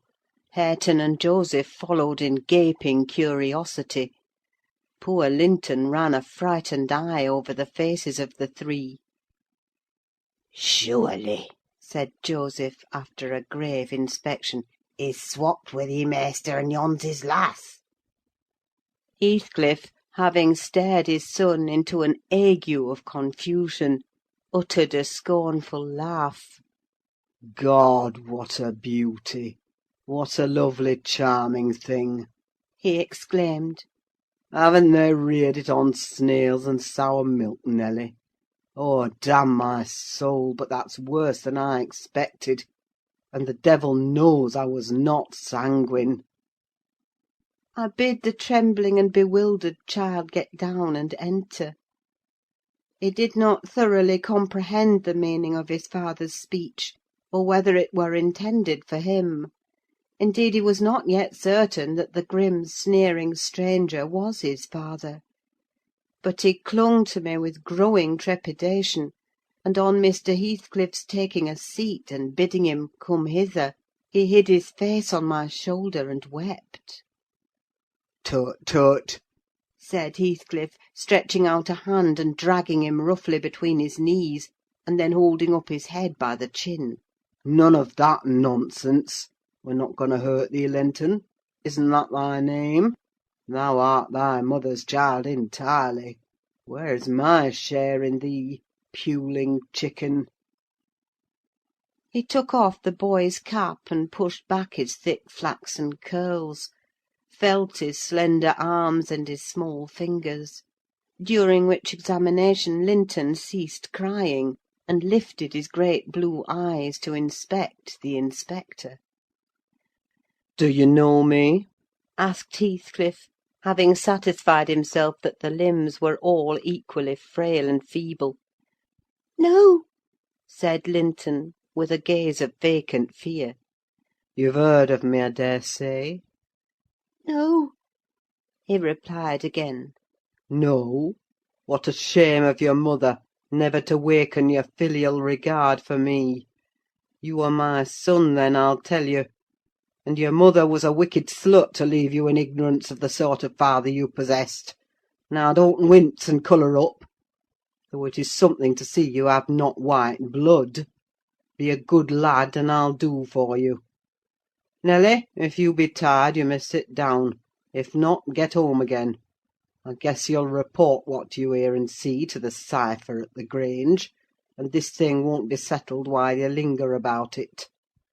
"Well," replied I hope you'll be kind to the boy, Mr. Heathcliff, or you'll not keep him long. And he's all you have akin in the wide world that you will ever know, remember." I'll be very kind to him, you needn't fear, he said, laughing. "Only nobody else must be kind to him. I'm jealous of monopolising his affection. And to begin my kindness, Joseph, bring the lad some breakfast. Hareton, you infernal calf, be gone to your work. Yes, Nell," he added, when they had departed, "my son is prospective owner of your place, and I should not wish him to die till I was certain of being his successor. Besides, he's mine, and I want the triumph of seeing my descendant fairly lord of their estates. My child hiring their children to till their father's lands for wages.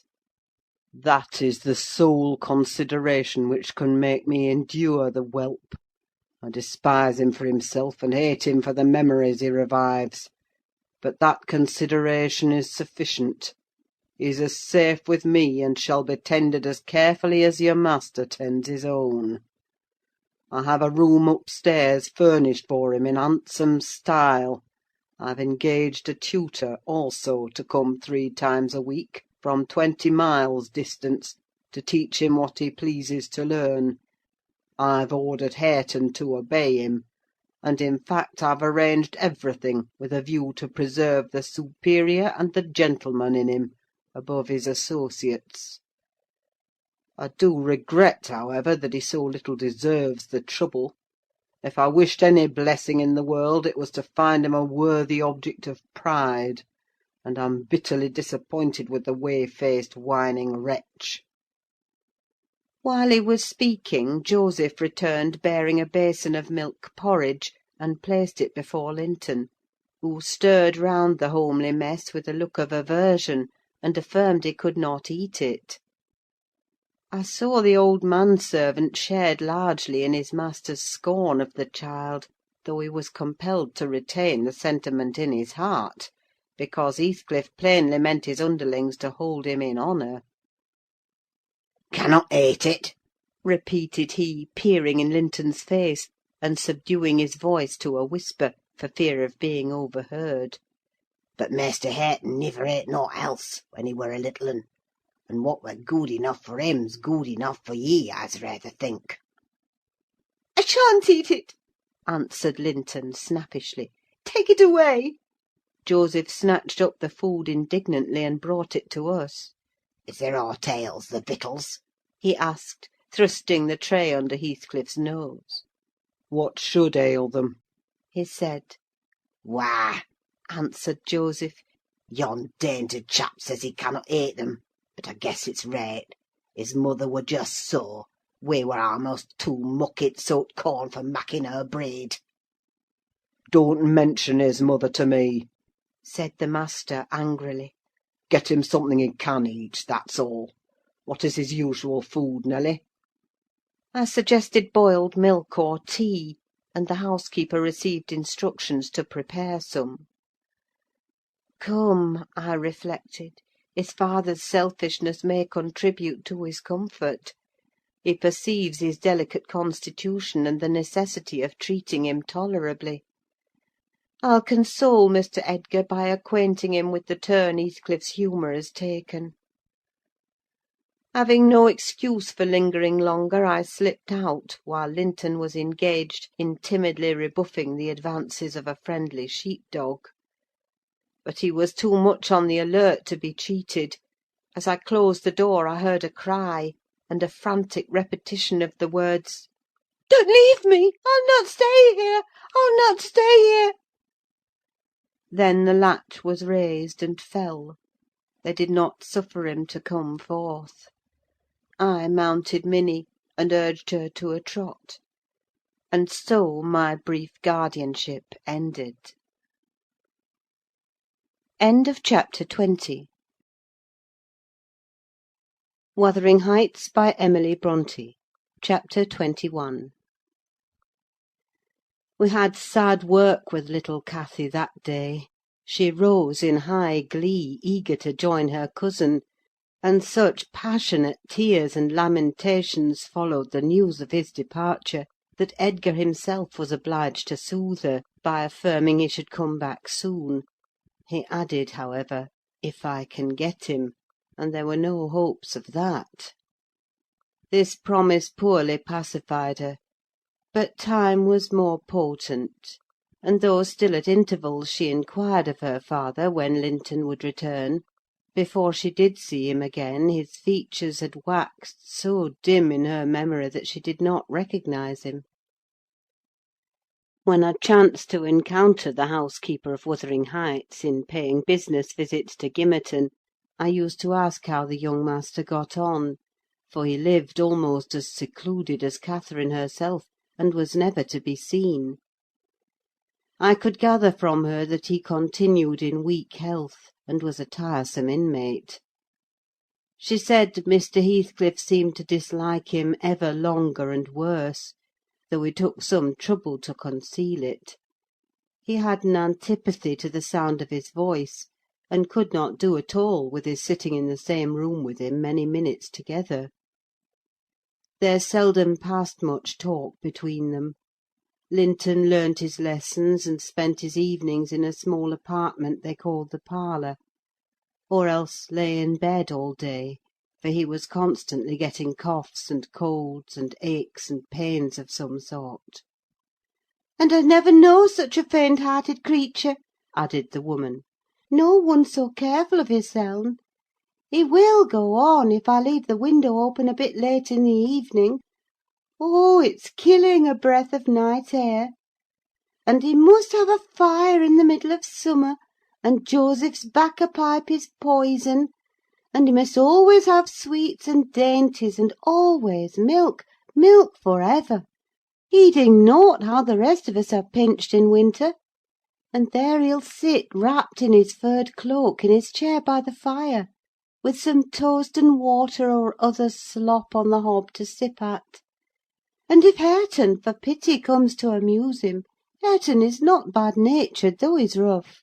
They're sure to part, one swearing and the other crying. I believe the master would relish Earnshaw's thrashing him to a mummy, if he were not his son; and I'm certain he would be fit to turn him out of doors if he knew half the nursing he gives hisseln. But then he won't go into danger of temptation: he never enters the parlour; and should Linton show those ways in the house where he is, he sends him upstairs directly."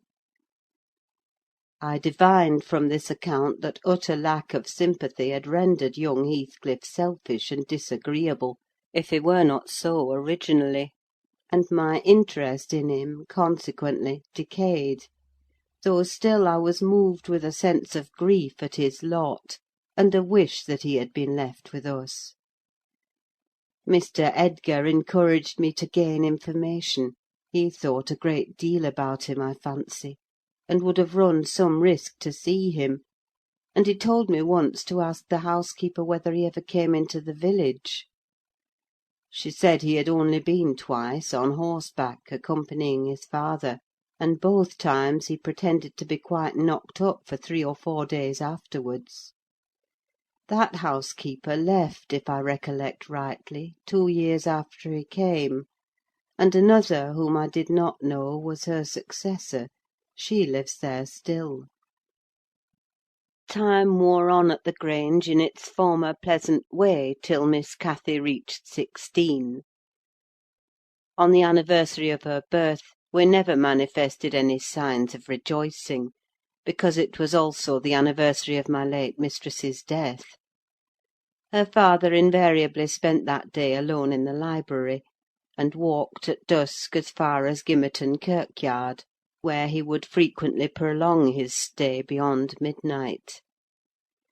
Therefore Catherine was thrown on her own resources for amusement. This 20th of March was a beautiful spring day, and when her father had retired, my young lady came down dressed for going out, and said she asked to have a ramble on the edge of the moor with me. Mr. Linton had given her leave if we went only a short distance, and were back within the hour. "So make haste, Ellen!" she cried. "I know where I wish to go, where a colony of moor game has settled. I want to see whether they have made their nests yet." "That must be a good distance up," I answered. "They don't breed on the edge of the moor." "No, it's not," she said. "I've gone very near with papa." I put on my bonnet and sallied out, thinking nothing more of the matter. She bounded before me and returned to my side, and was off again like a young greyhound; and at first I found plenty of entertainment in listening to the larks singing far and near, and enjoying the sweet warm sunshine, and watching her, my pet and my delight, with her golden ringlets flying loose behind, and her bright cheek as soft and pure in its bloom as a wild rose, and her eyes radiant with cloudless pleasure. She was a happy creature, and an angel in those days. It's a pity she could not be content. "Well," said I, "where are your moor game, Miss Cathy? We should be at them. The Grange Park fence is a great way off now." "Oh, a little further, only a little further, Ellen," was her answer continually. "Climb to that hillock, past that bank, and by the time you reach the other side I shall have raised the birds." But there were so many hillocks and banks to climb and pass, that at length I began to be weary, and told her we must halt and retrace our steps. I shouted to her, as she had outstripped me a long way. She either did not hear or did not regard, for she still sprang on, and I was compelled to follow. Finally she dived into a hollow, and before I came in sight of her again, she was 2 miles nearer Wuthering Heights than her own home, and I beheld a couple of persons arrest her, one of whom I felt convinced was Mr. Heathcliff himself. Cathy had been caught in the fact of plundering, or at least hunting out, the nests of the grouse. The Heights were Heathcliff's land, and he was reproving the poacher. "I've neither taken any nor found any," she said, as I toiled to them, expanding her hands in corroboration of the statement. "I didn't mean to take them, but papa told me there were quantities up here, and I wished to see the eggs." Heathcliff glanced at me with an ill-meaning smile, expressing his acquaintance with the party, and consequently his malevolence towards it, and demanded who papa was. "Mr. Linton of Thrushcross Grange," she replied. "I thought you did not know me, or you wouldn't have spoken in that way." You suppose papa is highly esteemed and respected, then?" he said sarcastically. "And what are you?" inquired Catherine, gazing curiously on the speaker. "That man I've seen before. Is he your son?"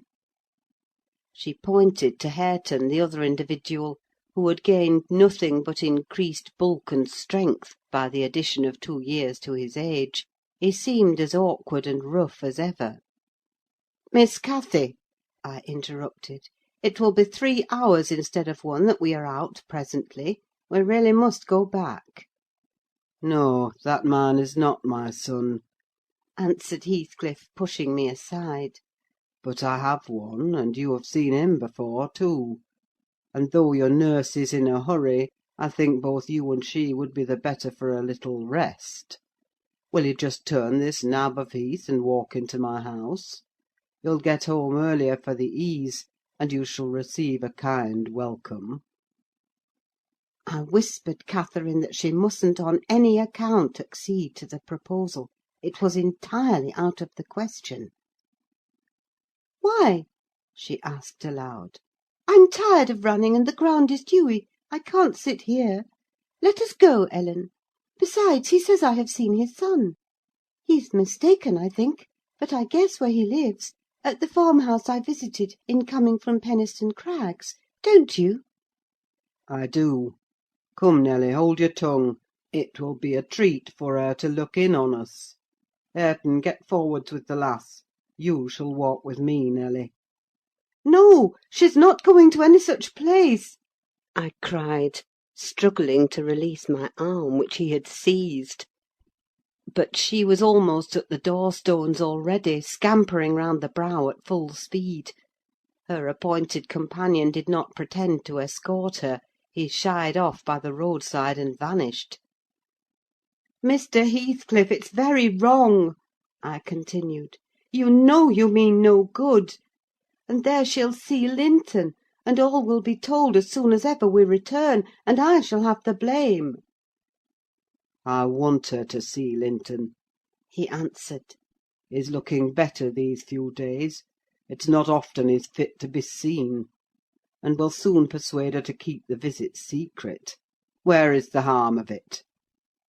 "The harm of it is, that her father would hate me if he found I suffered her to enter your house; and I am convinced you have a bad design in encouraging her to do so," I replied. "My design is as honest as possible. I'll inform you of its whole scope," he said. "That the two cousins may fall in love and get married. I'm acting generously to your master: his young chit has no expectations; and should she second my wishes, she'll be provided for at once as joint successor with Linton." "If Linton died," I answered, "and his life is quite uncertain, Catherine would be the heir." "No, she would not," he said. "There is no clause in the will to secure it so. His property would go to me; but to prevent disputes I desire their union, and am resolved to bring it about." "And I'm resolved she shall never approach your house with me again," I returned, as we reached the gate where Miss Cathy waited our coming. Heathcliff bade me be quiet, and, preceding us up the path, hastened to open the door. My young lady gave him several looks, as if she could not exactly make up her mind what to think of him; but now he smiled when he met her eye, and softened his voice in addressing her, and I was foolish enough to imagine the memory of her mother might disarm him from desiring her injury. Linton stood on the hearth. He had been out walking in the fields, for his cap was on, and he was calling to Joseph to bring him dry shoes. He had grown tall of his age, still wanting some months of 16. His features were pretty yet, and his eye and complexion brighter than I remembered them, though with merely temporary lustre borrowed from the salubrious air and genial sun. "Now, who is that?" asked Mr. Heathcliff, turning to Cathy. "Can you tell?" "Your son," she said, having doubtfully surveyed first one and then the other. "Yes, yes," answered he. "But is this the only time you have beheld him? Think. Ah, you have a short memory. Linton, don't you recall your cousin that you used to tease us so with wishing to see?" "What, Linton?" cried Cathy, kindling into joyful surprise at the name. "Is that little Linton? He's taller than I am. Are you Linton?" The youth stepped forward and acknowledged himself.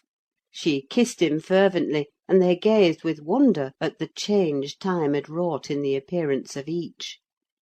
Catherine had reached her full height; her figure was both plump and slender, elastic as steel, and her whole aspect sparkling with health and spirits. Linton's looks and movements were very languid, and his form extremely slight; but there was a grace in his manner that mitigated these defects, and rendered them not unpleasing. After exchanging numerous marks of fondness with him, his cousin went to Mr. Heathcliff, who lingered by the door, dividing his attention between the objects inside and those that lay without; pretending, that is, to observe the latter, and really noting the former alone. "And you are my uncle, then?" she cried, reaching up to salute him. "I thought I liked you, though you were cross at first. Why don't you visit at the Grange with Linton? To live all these years such close neighbours and never see us is odd. What have you done so for?" I visited it once or twice too often before you were born, he answered. There, damn it!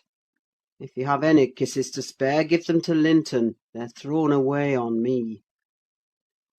"Naughty Ellen!" exclaimed Catherine, flying to attack me next with her lavish caresses. "Wicked Ellen, to try to hinder me from entering! But I'll take this walk every morning in future, may I, uncle? And sometimes bring papa? Won't you be glad to see us?" Of course, replied the uncle, with a hardly suppressed grimace resulting from his deep aversion to both the proposed visitors. but stay. He continued, turning towards the young lady. Now I think of it, I'd better tell you. Mr. Linton has a prejudice against me. We quarrelled at one time of our lives with unchristian ferocity; and if you mention coming here to him, he'll put a veto on your visits altogether. Therefore you must not mention it, unless you be careless of seeing your cousin hereafter. You may come, if you will, but you must not mention it." "Why did you quarrel?" asked Catherine, considerably crestfallen. "He thought me too poor to wed his sister," answered Heathcliff, "and was grieved that I got her. His pride was hurt, and he'll never forgive it." "That's wrong," said the young lady. "Some time I'll tell him so. But Linton and I have no share in your quarrel. I'll not come here, then. He shall come to the Grange." "It will be too far for me," murmured her cousin. "To walk 4 miles would kill me. No, come here, Miss Catherine, now and then. Not every morning, but once or twice a week."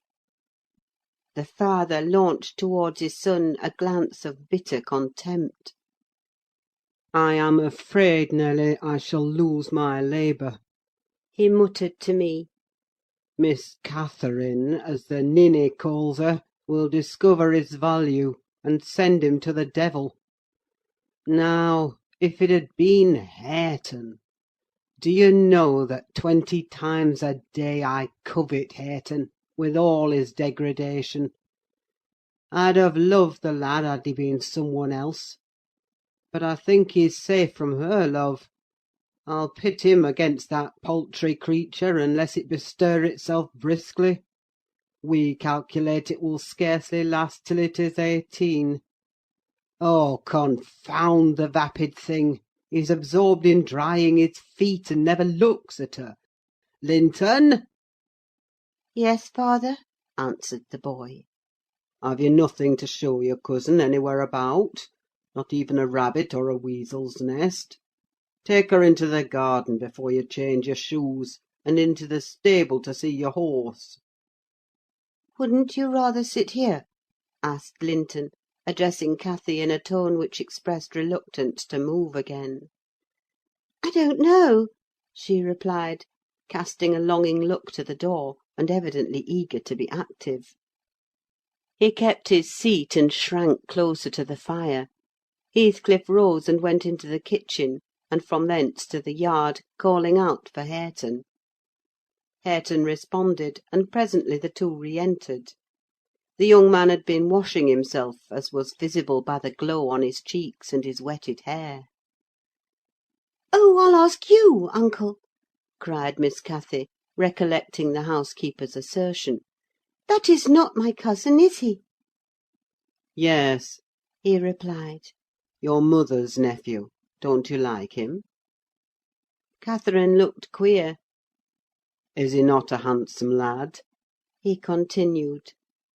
The uncivil little thing stood on tiptoe, and whispered a sentence in Heathcliff's ear. He laughed. Hareton darkened. I perceived he was very sensitive to suspected slights, and had obviously a dim notion of his inferiority; but his master or guardian chased the frown by exclaiming, "You'll be the favourite among us, Hareton.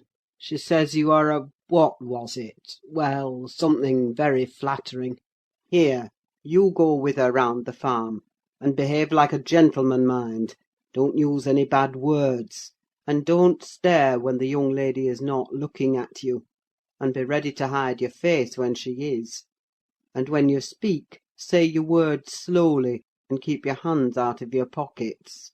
Be off, and entertain her as nicely as you can." He watched the couple walking past the window. Earnshaw had his countenance completely averted from his companion. He seemed studying the familiar landscape with a stranger's and an artist's interest. Catherine took a sly look at him, expressing small admiration.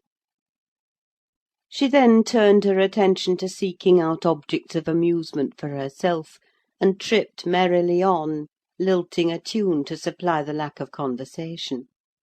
"I've tied his tongue," observed Heathcliff. "He'll not venture a single syllable all the time. Nelly, you recollect me at his age, nay, some years younger. Did I ever look so stupid, so gormless, as Joseph calls it?" "Worse," I replied, "because more sullen with it." "I've a pleasure in him," he continued, reflecting aloud. "He has satisfied my expectations. If he were a born fool, I should not enjoy it half so much. But he's no fool, and I can sympathise with all his feelings, having felt them myself. I know what he suffers now, for instance, exactly. It is merely a beginning of what he shall suffer, though. And he'll never be able to emerge from his bathos of coarseness and ignorance. I've got him faster than his scoundrel of a father secured me, and lower, for he takes a pride in his brutishness. I've taught him to scorn everything extra-animal as silly and weak. Don't you think Hindley would be proud of his son if he could see him? Almost as proud as I am of mine. But there's this difference. One is gold put to the use of paving stones, and the other is tin polished to ape a service of silver. Mine has nothing valuable about it, yet I shall have the merit of making it go as far as such poor stuff can go. His had first-rate qualities, and they are lost, rendered worse than unavailing. I have nothing to regret. He would have more than any but I are aware of. And the best of it is, Hareton is damnably fond of me. You'll own that I've outmatched Hindley there. If the dead villain could rise from his grave to abuse me for his offspring's wrongs, I should have the fun of seeing the said offspring fight him back again, indignant that he should dare to rail at the one friend he has in the world. Heathcliff chuckled a fiendish laugh at the idea. I made no reply, because I saw that he expected none. Meantime, our young companion, who sat too removed from us to hear what was said, began to evince symptoms of uneasiness, probably repenting that he had denied himself the treat of Catherine's society for fear of a little fatigue. His father remarked the restless glances wandering to the window, and the hand irresolutely extended towards his cap. "Get up, you idle boy!" he exclaimed with assumed heartiness. "Away after them! They're just at the corner by the stand of hives."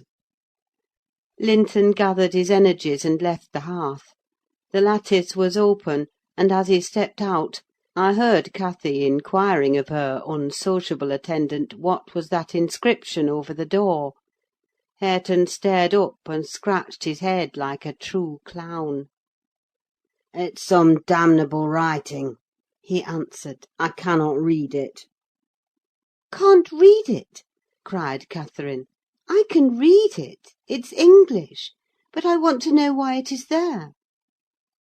Linton giggled, the first appearance of mirth he had exhibited. "He does not know his letters," he said to his cousin. "Could you believe in the existence of such a colossal dunce?" "Is he all he should be?" asked Miss Cathy, seriously. "Or is he simple, not right? I've questioned him twice now, and each time he looked so stupid, I think he does not understand me. I can hardly understand him, I'm sure." Linton repeated his laugh, and glanced at Hareton tauntingly, who certainly did not seem quite clear of comprehension at that moment. "There's nothing the matter but laziness, is there, Earnshaw?" he said. "My cousin fancies you are an idiot. There you experience the consequence of scorning book-larning, as you would say. Have you noticed, Catherine, his frightful Yorkshire pronunciation?" "Why, where the devil is the use on't?" growled Hareton, more ready in answering his daily companion. He was about to enlarge further, but the two youngsters broke into a noisy fit of merriment, my giddy miss being delighted to discover that she might turn his strange talk to matter of amusement. "Where is the use of the devil in that sentence?" tittered Linton. "Papa told you not to say any bad words, and you can't open your mouth without one. Do try to behave like a gentleman, now do." "If thou weren't more a lass than a lad, I'd fell thee this minute, I would, pitiful lath of a cratur!" retorted the angry boor, retreating, while his face burnt with mingled rage and mortification; for he was conscious of being insulted, and embarrassed how to resent it. Mr. Heathcliff, having overheard the conversation as well as I, smiled when he saw him go, but immediately afterwards cast a look of singular aversion on the flippant pair, who remained chattering in the doorway, the boy finding animation enough while discussing Hareton's faults and deficiencies, and relating anecdotes of his goings-on, and the girl relishing his pert and spiteful sayings, without considering the ill nature they evinced. I began to dislike more than to compassionate Linton, and to excuse his father in some measure for holding him cheap. We stayed till afternoon. I could not tear Miss Cathy away sooner; but happily my master had not quitted his apartment, and remained ignorant of our prolonged absence. As we walked home, I would fain have enlightened my charge on the characters of the people we had quitted, but she got it into her head that I was prejudiced against them. "Aha!" she cried. "You take papa's side, Ellen. You are partial, I know, or else you wouldn't have cheated me so many years into the notion that Linton lived a long way from here. I'm really extremely angry, only I'm so pleased I can't show it. But you must hold your tongue about my uncle. He's my uncle, remember, and I'll scold papa for quarrelling with him." And so she ran on, till I relinquished the endeavour to convince her of her mistake. She did not mention the visit that night, because she did not see Mr. Linton. Next day it all came out, sadly to my chagrin. And still I was not altogether sorry. I thought the burden of directing and warning would be more efficiently borne by him than me. But he was too timid in giving satisfactory reasons for his wish that she should shun connection with the household of the Heights; and Catherine liked good reasons for every restraint that harassed her petted will. "Papa!" she exclaimed, after the morning salutations, "guess whom I saw yesterday in my walk on the moors." "Ah, papa, you started! You've not done right, have you now? I saw— But listen, and you shall hear how I found you out; and Ellen, who is in league with you. and yet pretended to pity me so, when I kept hoping, and was always disappointed, about Linton's coming back." She gave a faithful account of her excursion and its consequences; and my master, though he cast more than one reproachful look at me, said nothing till she had concluded. Then he drew her to him, and asked if she knew why he had concealed Linton's near neighbourhood from her. Could she think it was to deny her a pleasure that she might harmlessly enjoy? "It was because you disliked Mr. Heathcliff," she answered. "Then you believe I care more for my own feelings than yours, Cathy?" he said. "No, it was not because I disliked Mr. Heathcliff, but because Mr. Heathcliff dislikes me, and is a most diabolical man, delighting to wrong and ruin those he hates, if they give him the slightest opportunity. I knew that you could not keep up an acquaintance with your cousin without being brought into contact with him, and I knew he would detest you on my account. So, for your own good, and nothing else, I took precautions that you should not see Linton again. I meant to explain this some time as you grew older, and I am sorry I delayed it." "But Mr. Heathcliff was quite cordial, papa," observed Catherine, not at all convinced. "And he didn't object to our seeing each other. He said I might come to his house when I pleased, only I must not tell you, because you had quarrelled with him, and would not forgive him for marrying Aunt Isabella. And you won't. You are the one to be blamed. He is willing to let us be friends, at least, Linton and I, and you are not." My master, perceiving that she would not take his word for her uncle-in-law's evil disposition, gave a hasty sketch of his conduct to Isabella, and the manner in which Wuthering Heights became his property. He could not bear to discourse long upon the topic, for though he spoke little of it, he still felt the same horror and detestation of his ancient enemy that had occupied his heart ever since Mrs. Linton's death. "She might have been living yet, if it had not been for him," was his constant bitter reflection. And in his eyes Heathcliff seemed a murderer. Miss Cathy, conversant with no bad deeds except her own slight acts of disobedience, injustice, and passion, arising from hot temper and thoughtlessness, and repented of on the day they were committed, was amazed at the blackness of spirit that could brood on and cover revenge for years, and deliberately prosecute its plans without a visitation of remorse. She appeared so deeply impressed and shocked at this new view of human nature, excluded from all her studies and all her ideas till now, that Mr. Edgar deemed it unnecessary to pursue the subject. He merely added, "You will know hereafter, darling, why I wish you to avoid his house and family. Now return to your old employments and amusements, and think no more about them." Catherine kissed her father, and sat down quietly to her lessons for a couple of hours, according to custom. Then she accompanied him into the grounds, and the whole day passed as usual. But in the evening, when she had retired to her room, and I went to help her to undress, I found her crying, on her knees by the bedside. "Oh, fie, silly child!" I exclaimed. "If you had any real griefs, you'd be ashamed to waste a tear on this little contrariety. You never had one shadow of substantial sorrow, Miss Catherine. Suppose for a minute that master and I were dead, and you were by yourself in the world, how would you feel then?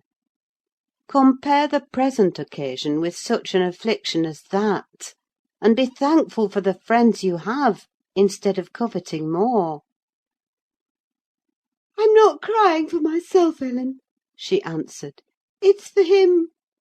He expected to see me again to-morrow, and there he'll be so disappointed, and he'll wait for me, and I shan't come." "Nonsense!" said I. Do you imagine he has thought as much of you as you have of him? Hasn't he Hareton for a companion? Not 1 in 100 would weep at losing a relation they'd just seen twice for 2 afternoons. Linton will conjecture how it is, and trouble himself no further about you." "But may I not write a note to tell him why I cannot come?" she asked, rising to her feet. "And just send those books I promised to lend him? His books are not as nice as mine, and he wanted to have them extremely, when I told him how interesting they were. May I not, Ellen?" "No, indeed! No, indeed!" replied I, with decision. "Then he would write to you, and there'd never be an end of it. No, Miss Catherine, the acquaintance must be dropped entirely. So papa expects, and I shall see that it is done." "But how can one little note—" she recommenced, putting on an imploring countenance. "Silence!" I interrupted. "We'll not begin with your little notes. Get into bed." She threw at me a very naughty look, so naughty that I would not kiss her good night at first. I covered her up and shut her door, in great displeasure; but, repenting half-way, I returned softly, and lo! there was Miss, standing at the table with a bit of blank paper before her and a pencil in her hand, which she guiltily slipped out of sight on my entrance.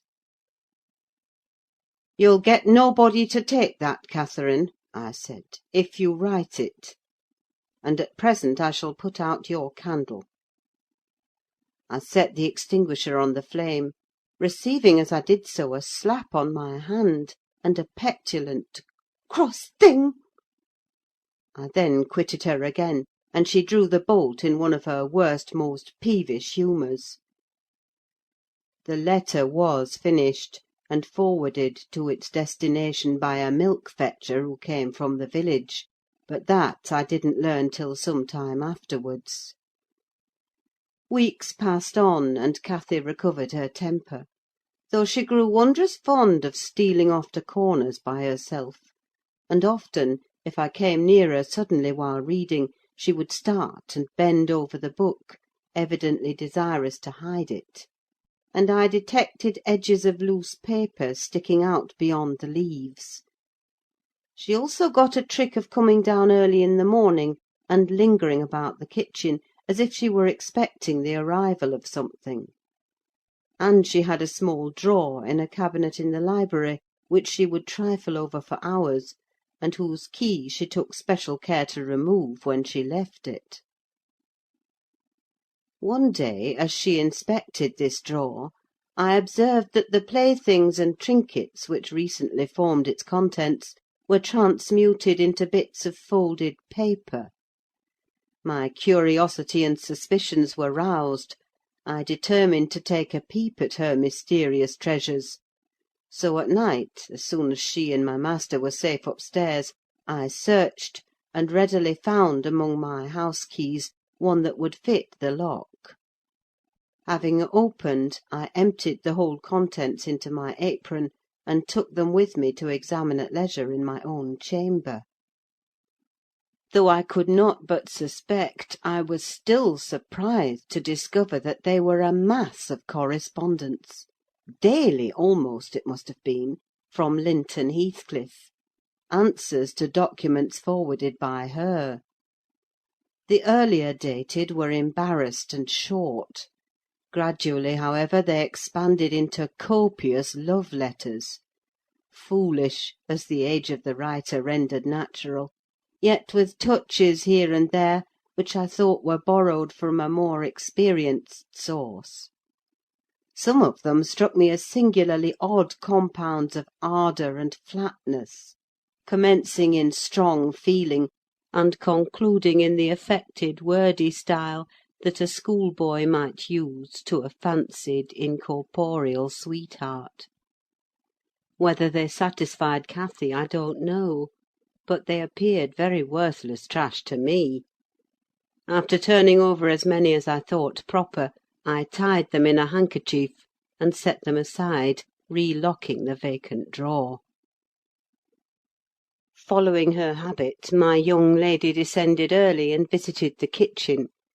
I watched her go to the door on the arrival of a certain little boy, and while the dairymaid filled his can, she tucked something into his jacket pocket and plucked something out. I went round by the garden and laid wait for the messenger, who fought valorously to defend his trust, and we spilt the milk between us. But I succeeded in abstracting the epistle, and threatening serious consequences if he did not look sharp home, I remained under the wall and perused Miss Cathy's affectionate composition. It was more simple and more eloquent than her cousin's, very pretty and very silly. I shook my head and went meditating into the house. The day being wet, she could not divert herself with rambling about the park; so, at the conclusion of her morning studies, she resorted to the solace of the drawer. Her father sat reading at the table, and I, on purpose, had sought a bit of work in some unripped fringes of the window curtain, keeping my eye steadily fixed on her proceedings. Never did any bird flying back to a plundered nest, which it had left brim-full of chirping young ones, express more complete despair in its anguished cries and flutterings than she by her single "Oh!" and the change that transfigured her late happy countenance. Mr. Linton looked up. "What is the matter, love? Have you hurt yourself?" he said. His tone and look assured her he had not been the discoverer of the hoard. "No, papa," she gasped. Ellen, come upstairs. I'm sick." I obeyed her summons, and accompanied her out. "Oh, Ellen, you have got them!" She commenced immediately, dropping on her knees when we were enclosed alone. "Oh, give them to me, and I'll never, never do so again. Don't tell papa. You have not told papa, Ellen. Say you have not. I've been exceedingly naughty, but I won't do it any more." With a grave severity in my manner, I bade her stand up. "So," I exclaimed, "Miss Catherine, you are tolerably far on, it seems. You may well be ashamed of them. A fine bundle of trash you study in your leisure hours, to be sure. Why, it's good enough to be printed. And what do you suppose the master will think when I display it before him? I haven't shown it yet, but you needn't imagine I shall keep your ridiculous secrets. For shame! And you must have led the way in writing such absurdities. He would not have thought of beginning, I'm certain." I didn't," sobbed Cathy, fit to break her heart. "I didn't once think of loving him to—" "Loving!" cried I, as scornfully as I could utter the word. "Loving! Did anybody ever hear the like? I might just as well talk of loving the miller who comes once a year to buy our corn. Pretty loving, indeed! And both times together you have seen Linton hardly 4 hours in your life. Now, here is the babyish trash. I'm going with it to the library, and we'll see what your father says to such loving." She sprang at her precious epistles, but I held them above my head, and then she poured out further frantic entreaties that I would burn them, do anything rather than show them. And being really fully as much inclined to laugh as scold, for I esteemed it all girlish vanity, I at length relented in a measure, and asked, "If I consent to burn them, will you promise faithfully neither to send nor receive a letter again, nor a book, for I perceive you have sent him books, nor locks of hair, nor rings, nor playthings?" "We don't send playthings," cried Catherine, her pride overcoming her shame. "Nor anything at all, then, my lady," I said. "Unless you will, here I go." "I promise, Ellen," she cried, catching my dress. "Oh, put them in the fire, do, do!" But when I proceeded to open a place with the poker, the sacrifice was too painful to be borne. She earnestly supplicated that I would spare her one or two. "1 or 2, Ellen, to keep for Linton's sake." I unknotted the handkerchief, and commenced dropping them in from an angle, and the flame curled up the chimney. "I will have 1, you cruel wretch!" she screamed, darting her hand into the fire, and drawing forth some half-consumed fragments at the expense of her fingers. "Very well, and I will have some to exhibit to papa," I answered, shaking back the rest into the bundle, and turning anew to the door. She emptied her blackened pieces into the flames, and motioned me to finish the immolation. It was done. I stirred up the ashes, and interred them under a shovelful of coals; and she, mutely, and with a sense of intense injury, retired to her private apartment. I descended to tell my master that the young lady's qualm of sickness was almost gone, but I judged it best for her to lie down a while. She wouldn't dine, but she appeared at tea, pale and red about the eyes, and marvellously subdued in outward aspect. Next morning I answered the letter by a slip of paper inscribed, "Master Heathcliff is requested to send no more notes to Miss Linton, as she will not receive them." And henceforth the little boy came with vacant pockets. Chapter 22. Recording by Ruth